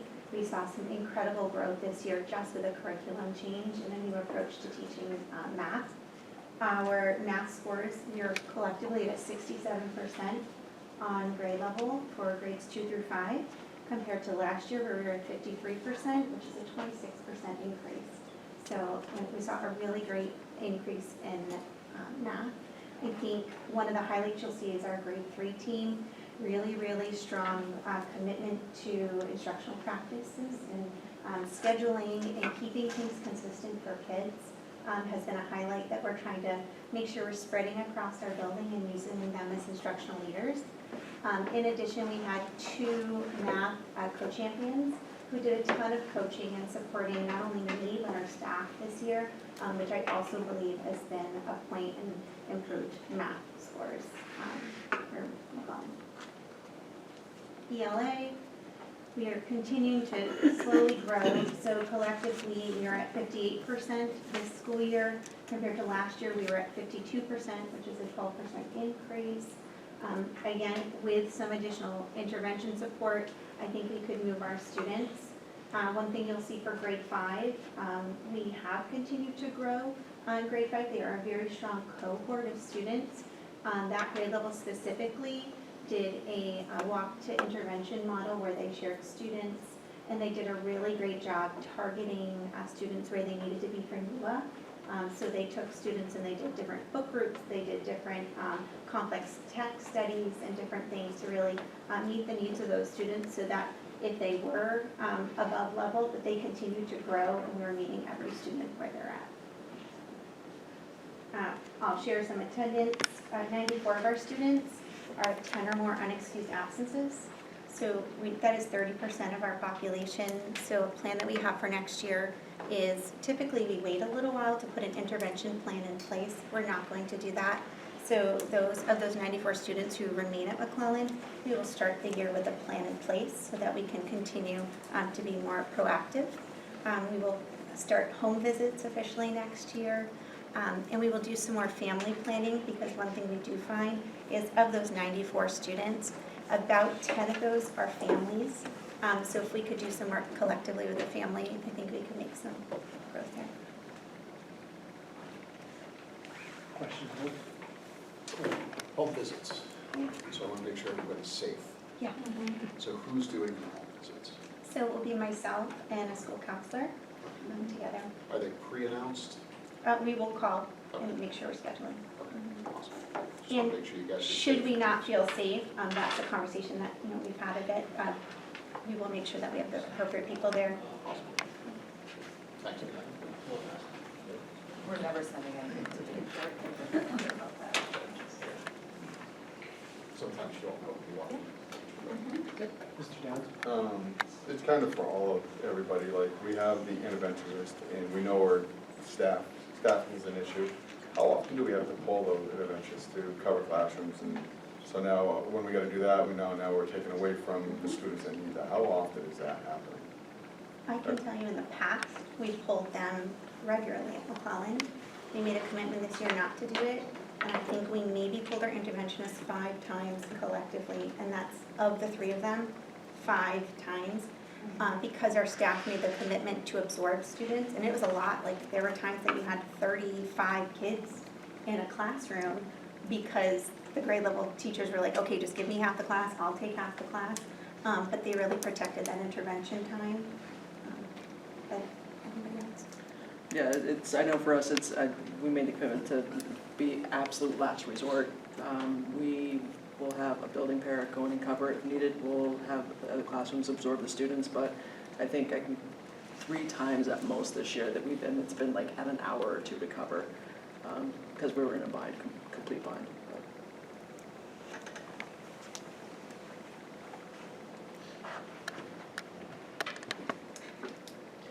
My turn? Your turn. I know, and I'm so sorry, please know that you guys are all doing great. So, I mean, you went from 39% to 70% in 3rd grade math, so that's amazing. You almost doubled. I mean, you were very close. I'm looking at the 4th grade for math and ELA, and I noticed that they're both in the 50%. Kind of the same question that I asked before, like, do you send home, like, packets so that they can work on it if they want to? Do you send home, like, because I think when you send home something that says, oh, you could work on this, I don't know that that works, but are we sending home things, or are we offering, like, summer school or anything like, what are we looking at? Because if they're low in both, it's, you know what I mean? Yeah. So we're hoping to do some parent education this summer through a summer series. We did it a few years ago on like what to do with your child. We haven't sent anything home yet, and I'm happy to do that if that's what a group decides to do. This cohort of students, we did not push intervention support as much as other grade levels because they needed some additional supports and services outside of academics before they could access that reading. So I think there are some other things that I feel like we could push home too that would make a big difference in them coming in as 5th graders and being ready to learn. Does that? It does. So we're gonna do something this summer to send them, to help them, whether it's academic or behavior or mental well-being. I just think, if they go down any worse on the summer side, that would be concerning. I do wanna say that grade 5 for math, those are pretty high, so I think that's amazing, and I think even in their ELA, it was low in 2022, but you've gradually increased it. I think that's, even if it's low, to see that it's gradually increasing seems that there's something that we're doing that's good. So, I mean, especially in grades 3 and 5, it just seems like there was other issues with grade 4. And then you said, I just want to make sure I correct, because I want to ask if there's anything that you feel like you need. So you would like just more reading specialists or interventionalists? Like, what about, and you didn't mention math. Do you feel like you have, because your math scores aren't bad, and Honestly, we could use another interventionist, one that our leadership team at McClellan could be responsive with, and look to see, at this time, in this term, this grade level, we need them to do SEL support. At this time, we need them to do a math group for here, and not kind of put us up in a bucket where it has to be reading or math. So we really could use another interventionist that we can be responsive with. And then a full-time BCBA would be beneficial because a majority of administrative time or special education time and counseling time is used at times for those preventative measures, but then when you're responsive, that is, 6 to 8 adults whom are responding potentially to a situation to make sure we are de-escalating and making sure it's a safe space. So, and I know what a BC board certified behavior, so when you're saying that, are you finding that you're having a lot of behaviors in your school and you feel like that would help, like, are you finding a larger amount of behavior? I know it's been said at other schools. I mean, BCBAs are pretty expensive, so They are. I'm just curious. So I think we could use some work, and if it was a day-to-day thing to help us develop some strong habits around function of behavior and different things. So having somebody who is available, one, to coach staff and work with staff and be another partner and resource for all of us, but also someone who can model what that support looks like and how to engage with students in a beneficial way, I think would be really helpful. And it doesn't have to be long-term, it could be something that we So have having for like a BCBA come in and train them and show them some of those interventionals and then just be there for training periodically. So a lot of pushing and then just kind of like backing off as the behavior. Do we have a BCBA in the district? Do you know?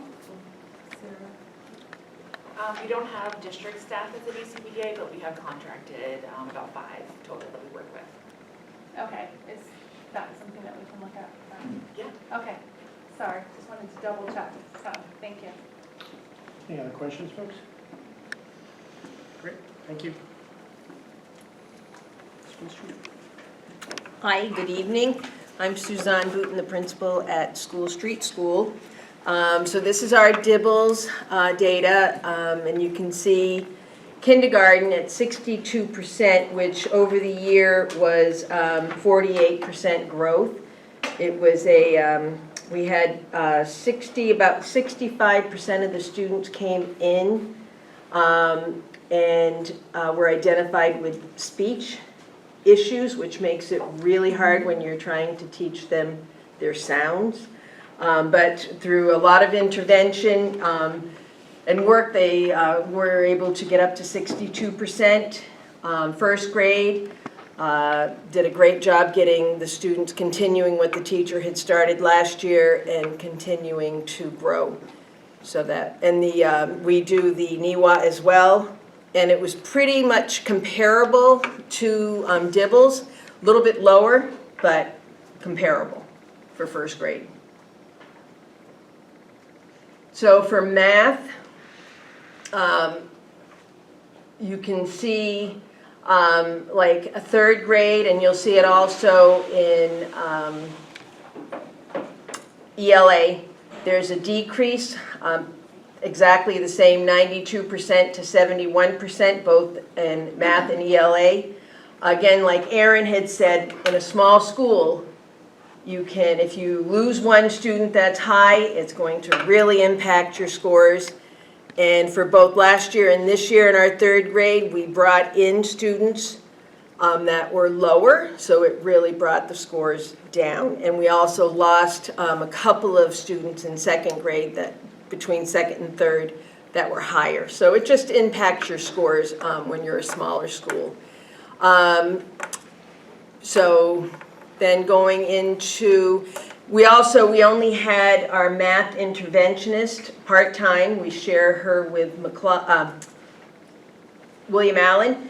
So we have her part-time, and she didn't start until November. So we didn't have her all year. But I think our math scores, again, are pretty good. You know, we had the dip again from second to third for our fourth grade. And again, but started to climb back up in fourth grade.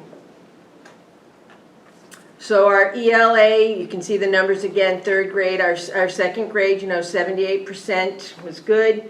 Our third grade, that's the same dip that they had in math. And then there was a little bit of a dip again this year for fourth grade.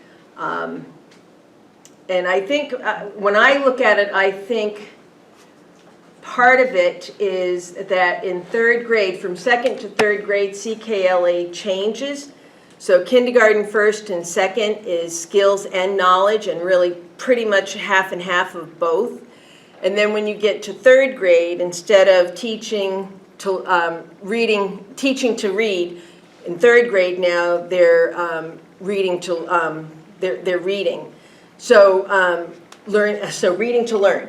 So, and it's more knowledge-based CKLA, so there's not as much of the skills. And when you get to NEWA, they're really testing skills as well. So I think that has an impact, at least from my perspective. I'm new to CKLA, this is my second year, but I do see that. And then in fourth grade as well, it's a lot of knowledge. It's really great, it's a great program, but we're just trying to look at ways that we can really bring in more of the skills to go with the knowledge.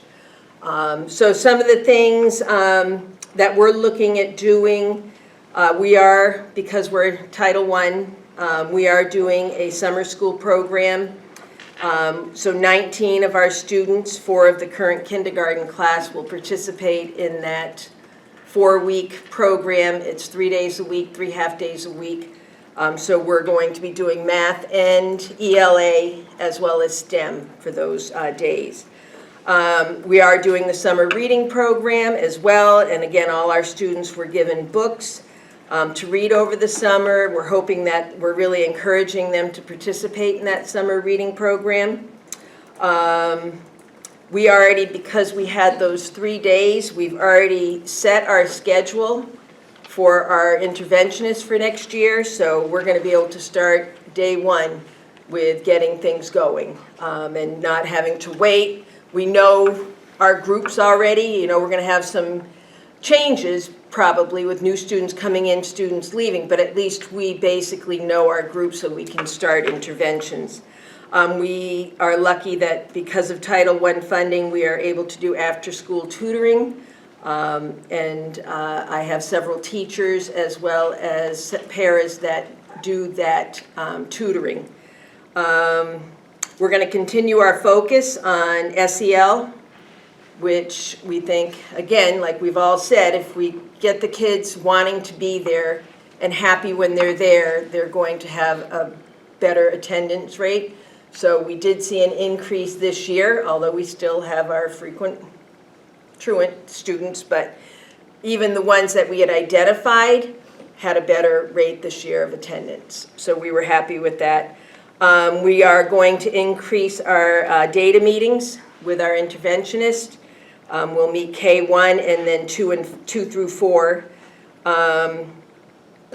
We're going to, because what we found is the new students that come in, especially at like the 3rd and 4th grade level, we are going to do more comprehensive screening with them because we're finding that they could be missing skills from their sending school that have never been identified, especially in reading. So if we can find those areas and start working on those areas right away, we think it'll help them to be stronger. Plus, they're coming in, most of them, not having the CKLA program. So, you know, it's hard for them to kind of catch up.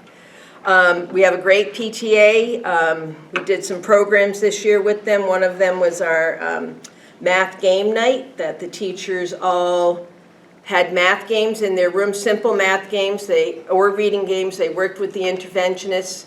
And then what we did is we had all the games that were in the room, and the parents came. We had 72% of our families there, which was really wonderful. And I think it's because the PTA served ice cream, but Whatever it takes. yeah, whatever it takes.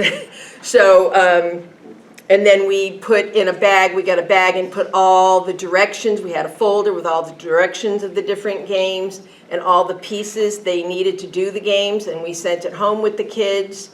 So we're hoping that they played the games and they're still playing the games, but can't control what happens at home. So I think that's it. Question? Seeing none, let me just start. I think these numbers are amazing. I think your 4th grade math was really, really nice. But I think the concern that I have is you were at 100 and then you just dipped. In ELA, when you're at 86, I don't think it's bad to go to 78, but then to go to, I think the 3-year trend is really, really concerning. So I'd like to see what we're looking at to get that trend to go in the other direction, because like next year, where's it gonna be? So I think I would like to see a plan, and I think what I'd like to see honestly is, this is a really long night, but we take the time to make sure that we understand all of the data, because this is the major part of what affects like our students. I'd like to see somebody, like them come back in like January after like the winter. I don't know what the rest of the committee would look at, but I'd like to see what's happening halfway through the year to say, how do we, like looking at it now when the school has ended and we're looking at what we could do next year, I'd like to see what's happening in the middle of the year to say, what can we provide, like we're all a team, how do we provide that support? Because I think that's really important for us to know.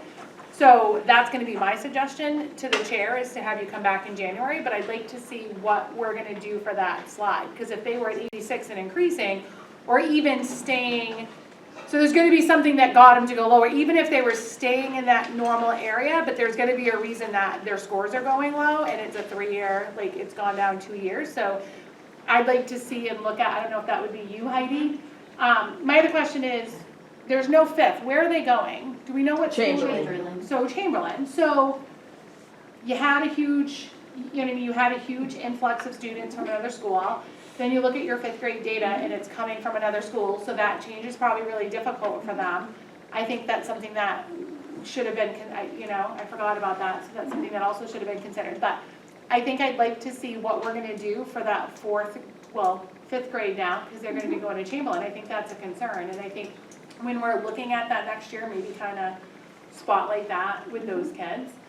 But yeah, that's, and then the 3rd grade going from 92% to 71, I'd like to see if we could find out, like, did they just score bad that day, or do we need some more, any interventions? I didn't really say you needed anything, like, I mean, your scores aren't bad, but I mean, is there anything as a school that you think if? Well, I would echo what, you know, my colleagues have said, you know, that it's staffing, you know, more interventionist, the BCBA, you know, that we could all, you know, we would benefit from that, because it is hard with these students that, you know, if they're not ready to learn, then it makes it really hard, you know, to sit down. I mean, I know if you know, as adults, if we have a tough morning at home and you come into school or work and you're not in the mindset, it's hard to do your job. You know, so I think with these kids, they're coming from a lot of different scenarios, and you know, we had a lot this year of our families impacted with trauma. So I think that shows in these scores. And again, with that 3rd grade, you know, we brought in several kids this year that were lower, and it really brought those scores in the last 2 years since I've been there. And I don't know why it's 3rd grade. We did bring a couple into 4th grade that, you know, it just impacts so much on a small class. And it does, but I think unfortunately, like, trauma students are not going away. Right. Parents that don't care are not going away. I think you have parents that do care. Oh, yes. I think, you know what I mean, a lot of these struggles that we're having, like behavior, I mean, we can get a BCBA and it sounds like, you know, we're gonna be able to do some of that. But I think, I understand what you're saying, and those things aren't going away. For me, it's like, how do we find a solution? Because this isn't, we can't get rid of that stuff. It's not like, it's not like we can get rid. So how do we give kids an education and help those behaviors and help those mental health crisis and still like increase those scores? Because ultimately, we want them to be able to get a further education, and without these building blocks, it makes it difficult. So I think for me, I'd like to see what we can do with the concerns that we have, like what can we provide you that you don't have to make sure that these kids are getting everything they need. So, thank you. You're welcome. And just so I understand you correctly, Karen, I think we're thinking the same way here, but if you're losing 1 or 2 students and you're bringing in 2 or 3 students that are lower, that's immediately going to drop your scores. Correct. So I think that's something that we have to keep in mind.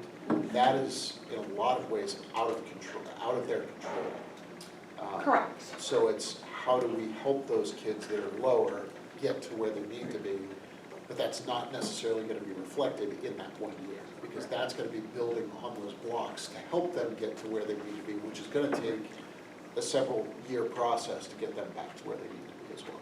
So just to respond, I agree with you. So when I was commenting about like the ELA, oh, it's right up there. So when I was commenting about the ELA, I think you're gonna see scores like go up, potentially go down, maybe come up. I think the concern is you were at 86 2 years ago, you then bumped down to a 78 and a 69. I think it's, if we know it's why 2 students leave and 1 student come in, that's great. But I don't think we really know, right? I mean, we've had a couple issues. I know you mentioned 2 students came in or left in 3rd grade. That was the issue for the 92 going down to the 71. So I think it all happens. I also think you're a very small school. That's where I went, by the way. Love my teachers. But I think you're a very small school. So I think, like Aaron said, when you have 1 or 2 kids, your numbers are adjusted. Like with a small, like under, is it under 100 or? Yeah, we're at 53 this year. So I mean, 1 student can take that number significantly low. So I do understand that, but I also think we still need to look and say, why is it going low? Because I think if we can provide an intervention, I think that's good. But I agree with you, it changes.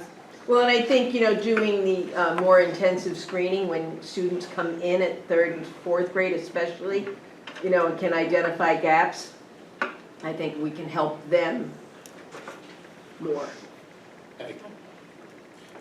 I think this is such a minimal snapshot. There's so much more data that goes into this to truly understand what those scores really mean.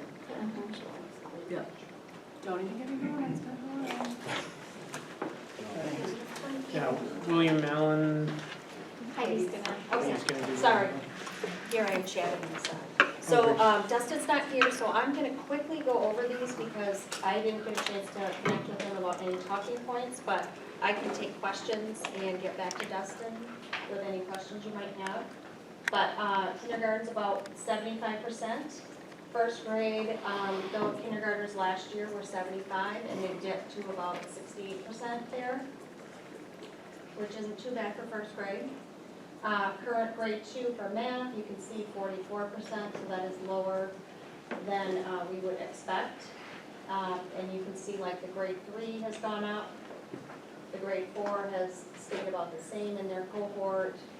The grade 5 definitely has, in 2nd grade, they were pretty high and then have gone down, but they've stayed, they went up a couple points, I think, right? And then the ELA, they have made they went a little bit higher in 3rd grade, 4th grade, up, down, up, right?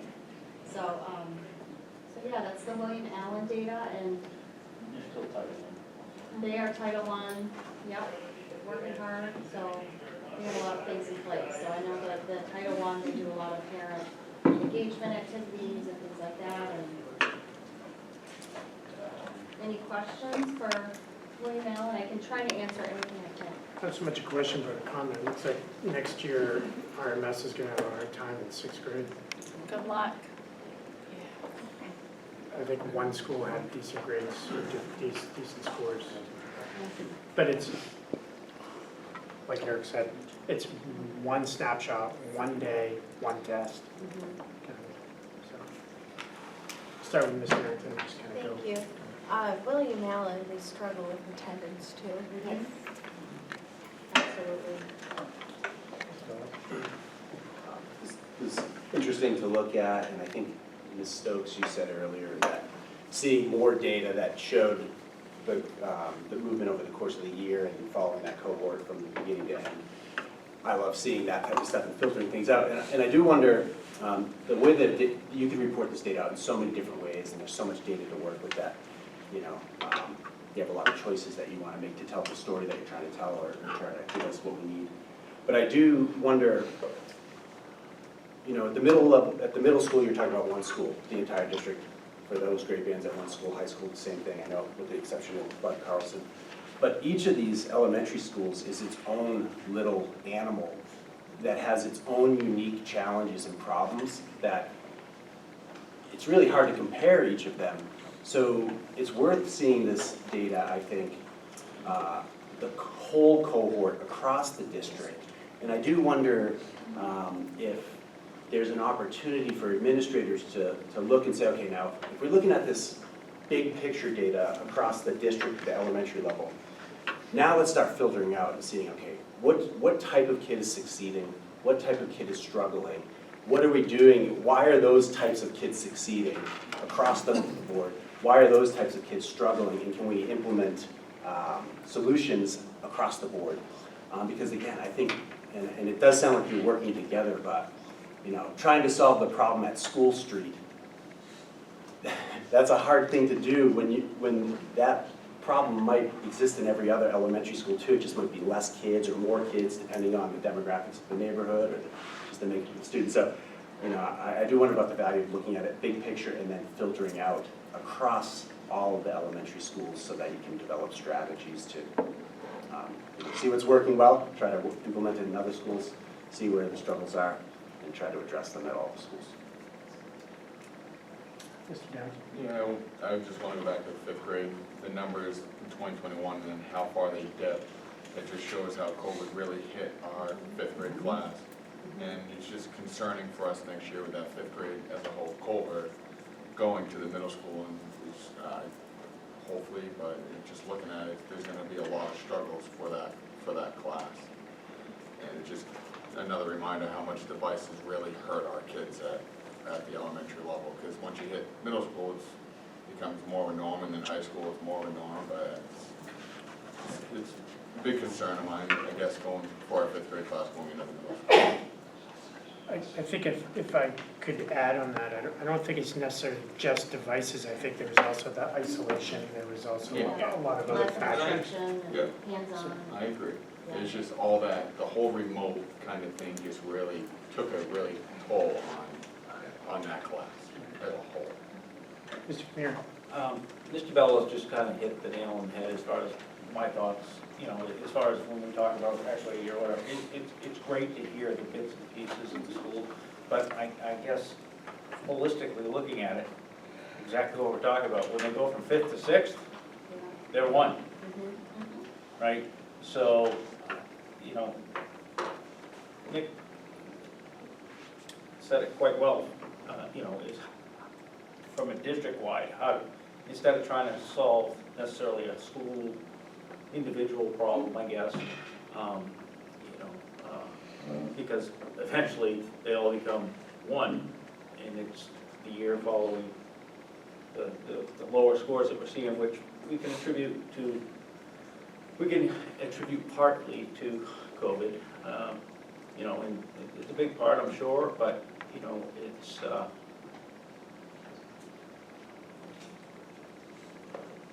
those coming up behind, we want to make sure that 5th grade, the 4th graders this year, 5th grade, the numbers keep going up and still climb quite a bit higher. But they, again, just to reiterate, I don't mean to slight anything from the individual schools. It's just one of those, the holistic view of the district, because eventually they all end up at the same place in the middle school. And again, I go back to, I totally agree, and as a parent back when my daughter was in 4th grade and I couldn't understand the math or how to teach her the math because, Daddy, that's not how we do division. Well, I didn't know any other way to do division. So, as a parent, I took her on Sylvan or some, seeking out the resources so that she wouldn't fall behind in 3rd and 4th grade, because 5th, 6th, it only start building on everything you did in 3rd and 4th. So, again, just they all come together eventually. So the 7 individual units become one, and then they work together from there on. So, thank you. Mr. White? So we've all seen the trend here, that in 5th grade, those COVID kids are the kids that are significantly struggling across the board. What are we doing to kind of just hit them with a fire hose, like all hands on deck to get those kids where they really need to be? Because they're clearly struggling from that point on, so we need to put every resource that we have towards that group of kids to be able to get them to where they need to be. And that's That's not gonna happen every time. Right. And I know the middle school does have summer school for those fifth graders, and I'm sure Ryan can talk more about that, but some of them will be going to summer school. Second, so I don't want to give up on these parents. And the reason I say that is because if we can get the parents on board, the kids' education is going to follow. And I'm excited to talk to Annie more, because Annie, coming from Worcester, I'm assuming you guys had the same issues down there. It's a large city. So I'm excited to see what type of initiatives you guys instituted, what processes you guys instituted to get more parents on board, to get the kids to school so the kids can get the education they need. So let's all kind of keep that in mind. Let's not give up on these parents either. So I know you're not here, but you said you'd take some questions. My concern is the second grade NEWA for math, it's the lowest in all the other schools. Yes. I'd like to know why. Did they just not test well? I think that's a huge concern for me. I also think when we're looking at the fifth grade, I also think the fifth grade's probably, like, I don't think we've had any under, like, really 50, and these are low 40s, so I'd like to know where something's gonna happen before they get to sixth grade, so I don't know if we send home packets, I don't know, we've gotta look at it, because those are one of the lowest. I also think when you look at the ELA data for fourth grade, I mean, these are some really low, when you're looking at 40%, you've really gotta have some answers for why they're that low. So the data for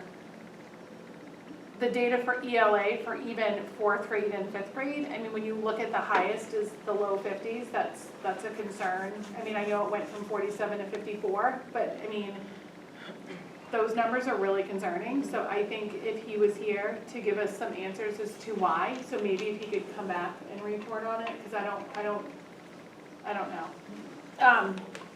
As a whole, I know special education is a really big issue, and I think special ed's kind of a different cohort. So when you're looking at a special ed student, and I'm gonna look at Sarah right now, so when you're looking at a special ed student, you want them to progress, but their progression's not gonna be on grade level. So I think when we look at this data and we have special ed in there, I think it changes the numbers in not a good light, I think. I'd like to look at kids, because we know special ed is working, we know that, I'd like to see maybe a different section on special ed to see like that they're still improving, but we know they're not gonna improve on grade level.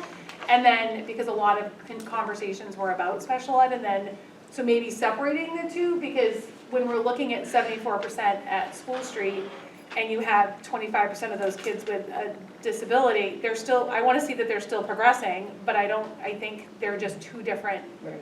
Does that make sense? Am I saying it correctly?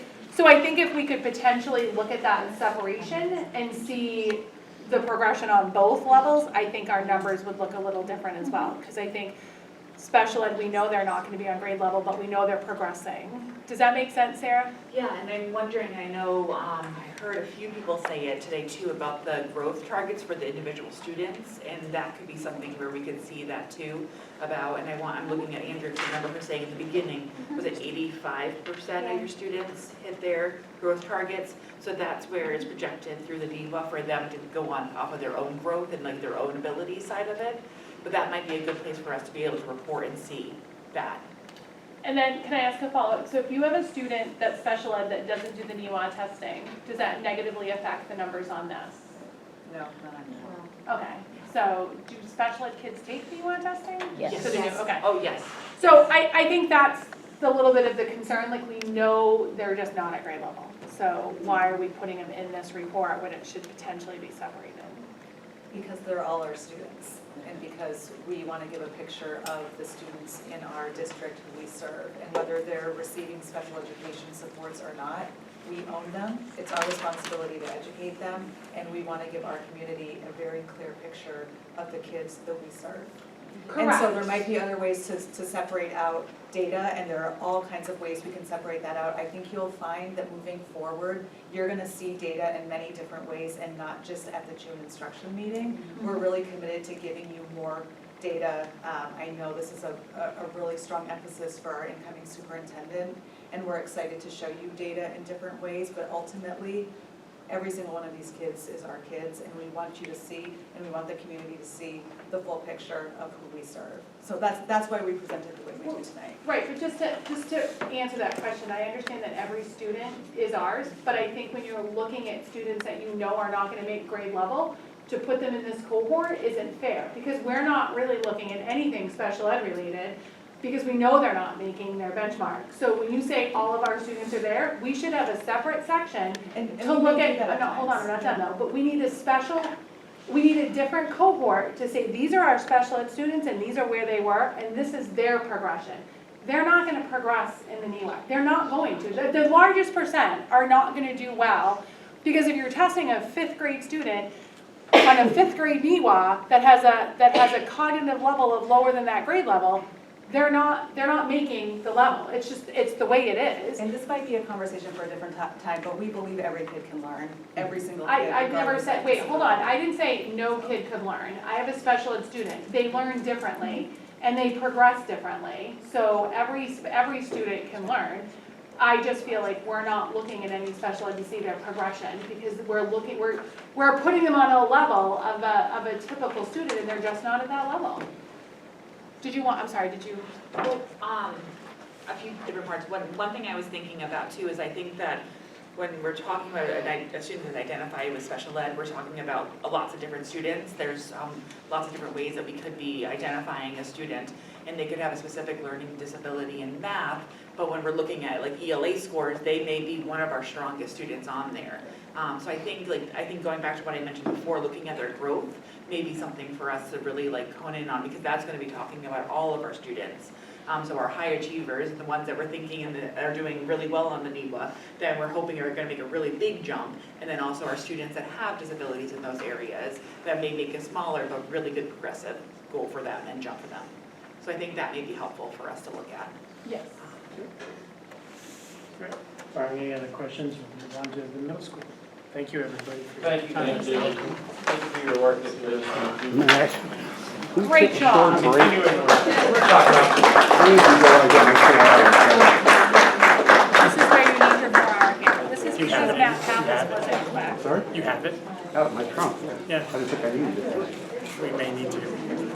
So, you know, I'm afraid that middle school, high school, BCA, we're gonna go past this camera capability. I do think that the That's next a 2 hours right there. and then we still have 2 more committees. Yeah, right, exactly. Do you need more time?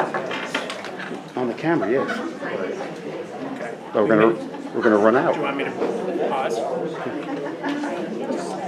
So, 2-minute break. we gotta take a pause so we can get the other camera. Yep. So if anyone needs a 5-minute break. Okay, this is official, right? So I can turn this off? Okay. We start, the sooner we finish. Thank you. We good? Yep. All right, everybody, we're ready for the middle school presentation. Thank you for coming and staying tonight, and we are the whole school, so for the next couple of presentations, you'll see multiple principals here. And I just wanted to introduce the principals and then just emphasize that these are, as you've already brought up, presentations with just one data point. We are looking at data all the time, all the data that really contributes to outcomes, student outcomes. The other thing I want to mention is that we've presented our data in cohort, but we've also presented with the grade level data. So you're going to see 2 slides per content area, and that'll just pull up some of the differences a little more for you. Again, we have Ryan Gilpatrick, Lindsay DeTroya, Kayla Roy, Beth Lano, and Mark. So go ahead. Ryan Patrick, principal of Rochester Middle School, and as Kathy had said, we look at data a lot.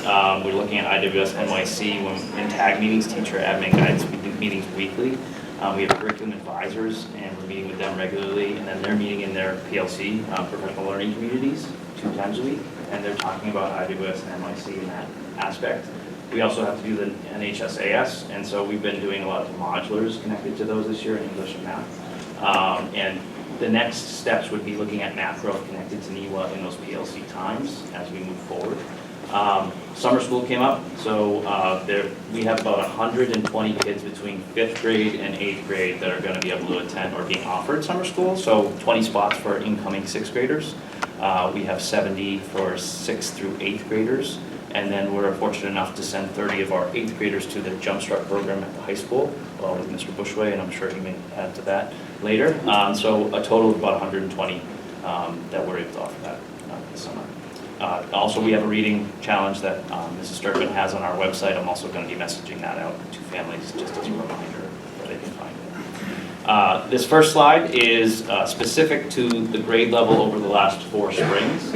And so you see kind of similar trends in 6th grade, hovering around that 55 mark. There was, last year a little lower at 49 for 6th grade. 7th grade, it's kind of gone up and down. One of the things I mentioned it is that we don't have, we have a reading UA teacher right now. We don't have a reading specialist. We don't have a math interventionist. Next year, we have a veteran teacher that's joining us as a math interventionist from one of the teams, and is going to do some great stuff with our math teachers as well. So you'll see a dip in math in 7th grade, where it just kind of stays the same, whereas 6th and 8th grade jumped throughout the year. So 8th grade, there is a higher jump, went up to 66 within the spring this year. There was a big jump for, like I said, 6th grade students and 8th grade students for math. This is that math cohort data, so year to year, so your 7th grade students are scoring 49 years in a row. Again, for math, we had 3 teams with each grade level. We were missing a math teacher the majority of the year in 7th grade. So we had 2 grade level math teachers with a consistent substitute teacher. A lot of support going on there through the PLC, and the other math teachers within the grade level did a great job. 8th grade, within the years over the cohort, they jumped to 66 from that 55 back in spring 2022. This is our reading numbers. They kind of, from the 6th and 7th grade over the years, 4 years, 4 springs, they stayed steady, similar, where you see 7th grade kind of dropped a little bit, about 5 points, and then 8th grade jumped up to 3 points. But they're kind of staying steady around that mark. One of the things I'll mention later is that we've done some NELMS work and is working on foundation building advisory relationships and getting that community built so then we can challenge even more with academics as we move forward. And this is the cohort, so our 7th graders, same with math and ELA, they're staying steady. They're not dropping significantly, they're not jumping up significantly. You do see, and you saw the trends in elementary, those years, that 68, and then dropping down to the 58, but they are staying steady from last year. So we'd like to see huge improvements, absolutely, and we have plans, again, looking at, like I said, PLCs and math growth, as well as we're hoping to hire a reading specialist that will be doing some work with our grade level teachers in combination with a math interventionist, really trying to offer opportunities for kids, finding out what their needs are to help them and support them. So one of the things that we did last year was we had the NELMS assessment. This year we've done a lot of great work working together on the 3 goals of instruction, communication, and safety. It's definitely improved our community and our discipline. Our numbers were down about 600 referrals. We worked a lot with net SAS modulars, ELA and math. And again, we're going to continue this summer. We already met with advisory group today. We have 2 meetings for advisory. We have 2 meetings for NELMS group. And then we have an MTSS meeting this summer to talk about goals for next year and specifically thinking about continuing with the community, but adding academics to that. And then one thing I didn't mention is we offer tutoring weekly on Teams. Kids stay after quite a bit for tutoring. We offer Saturday school. We did 4 sessions this year. We hope to do 6. 2 of them got canceled because of the weather, I believe. Saturday school is a great opportunity. We get between 20 and 30 kids that come in. They get to kind of repair, recover, work on things that they need to really focus on and improve. Character connections is something we did for restorative practices, where kids are making mistakes, but we want to educate, want to work with them and restore that and repair that relationship or situation. Again, the SAS modules are up there. Zello is a program the high school's been using that our students will be using next year. Advisory was connected to NELMS. We added advisory this year, and part of that was to get that connection to adults and work with that. We're going to be using Ripple journals next year with our students within advisory. And then I mentioned the PD days already and the math interventionists. And there's one more slide that I just wanted to show you. The core at what we've been doing at the middle school is building relationships, retaining teachers, connecting, doing a lot of fantastic things on teams. The teams are doing amazing things. But the biggest thing that we started to do this year was to make sure connecting with advisory, connecting with administrators and guidance and staff, offering an assembly each month and really building that community and routine. And you see pictures up there from a staff and student basketball game, chorus presentation, a pie to the face administrators. Some of these guys are up there. We did Olympics this year, and our end of the year assembly with grade level assemblies and then just a slideshow. It was one of the best moments, I think, all year where the community was together singing along to the slideshow. And it was just really representative of where we're moving with relationships. And then it's about, all right, let's challenge more, let's add more, and see how we can support these students.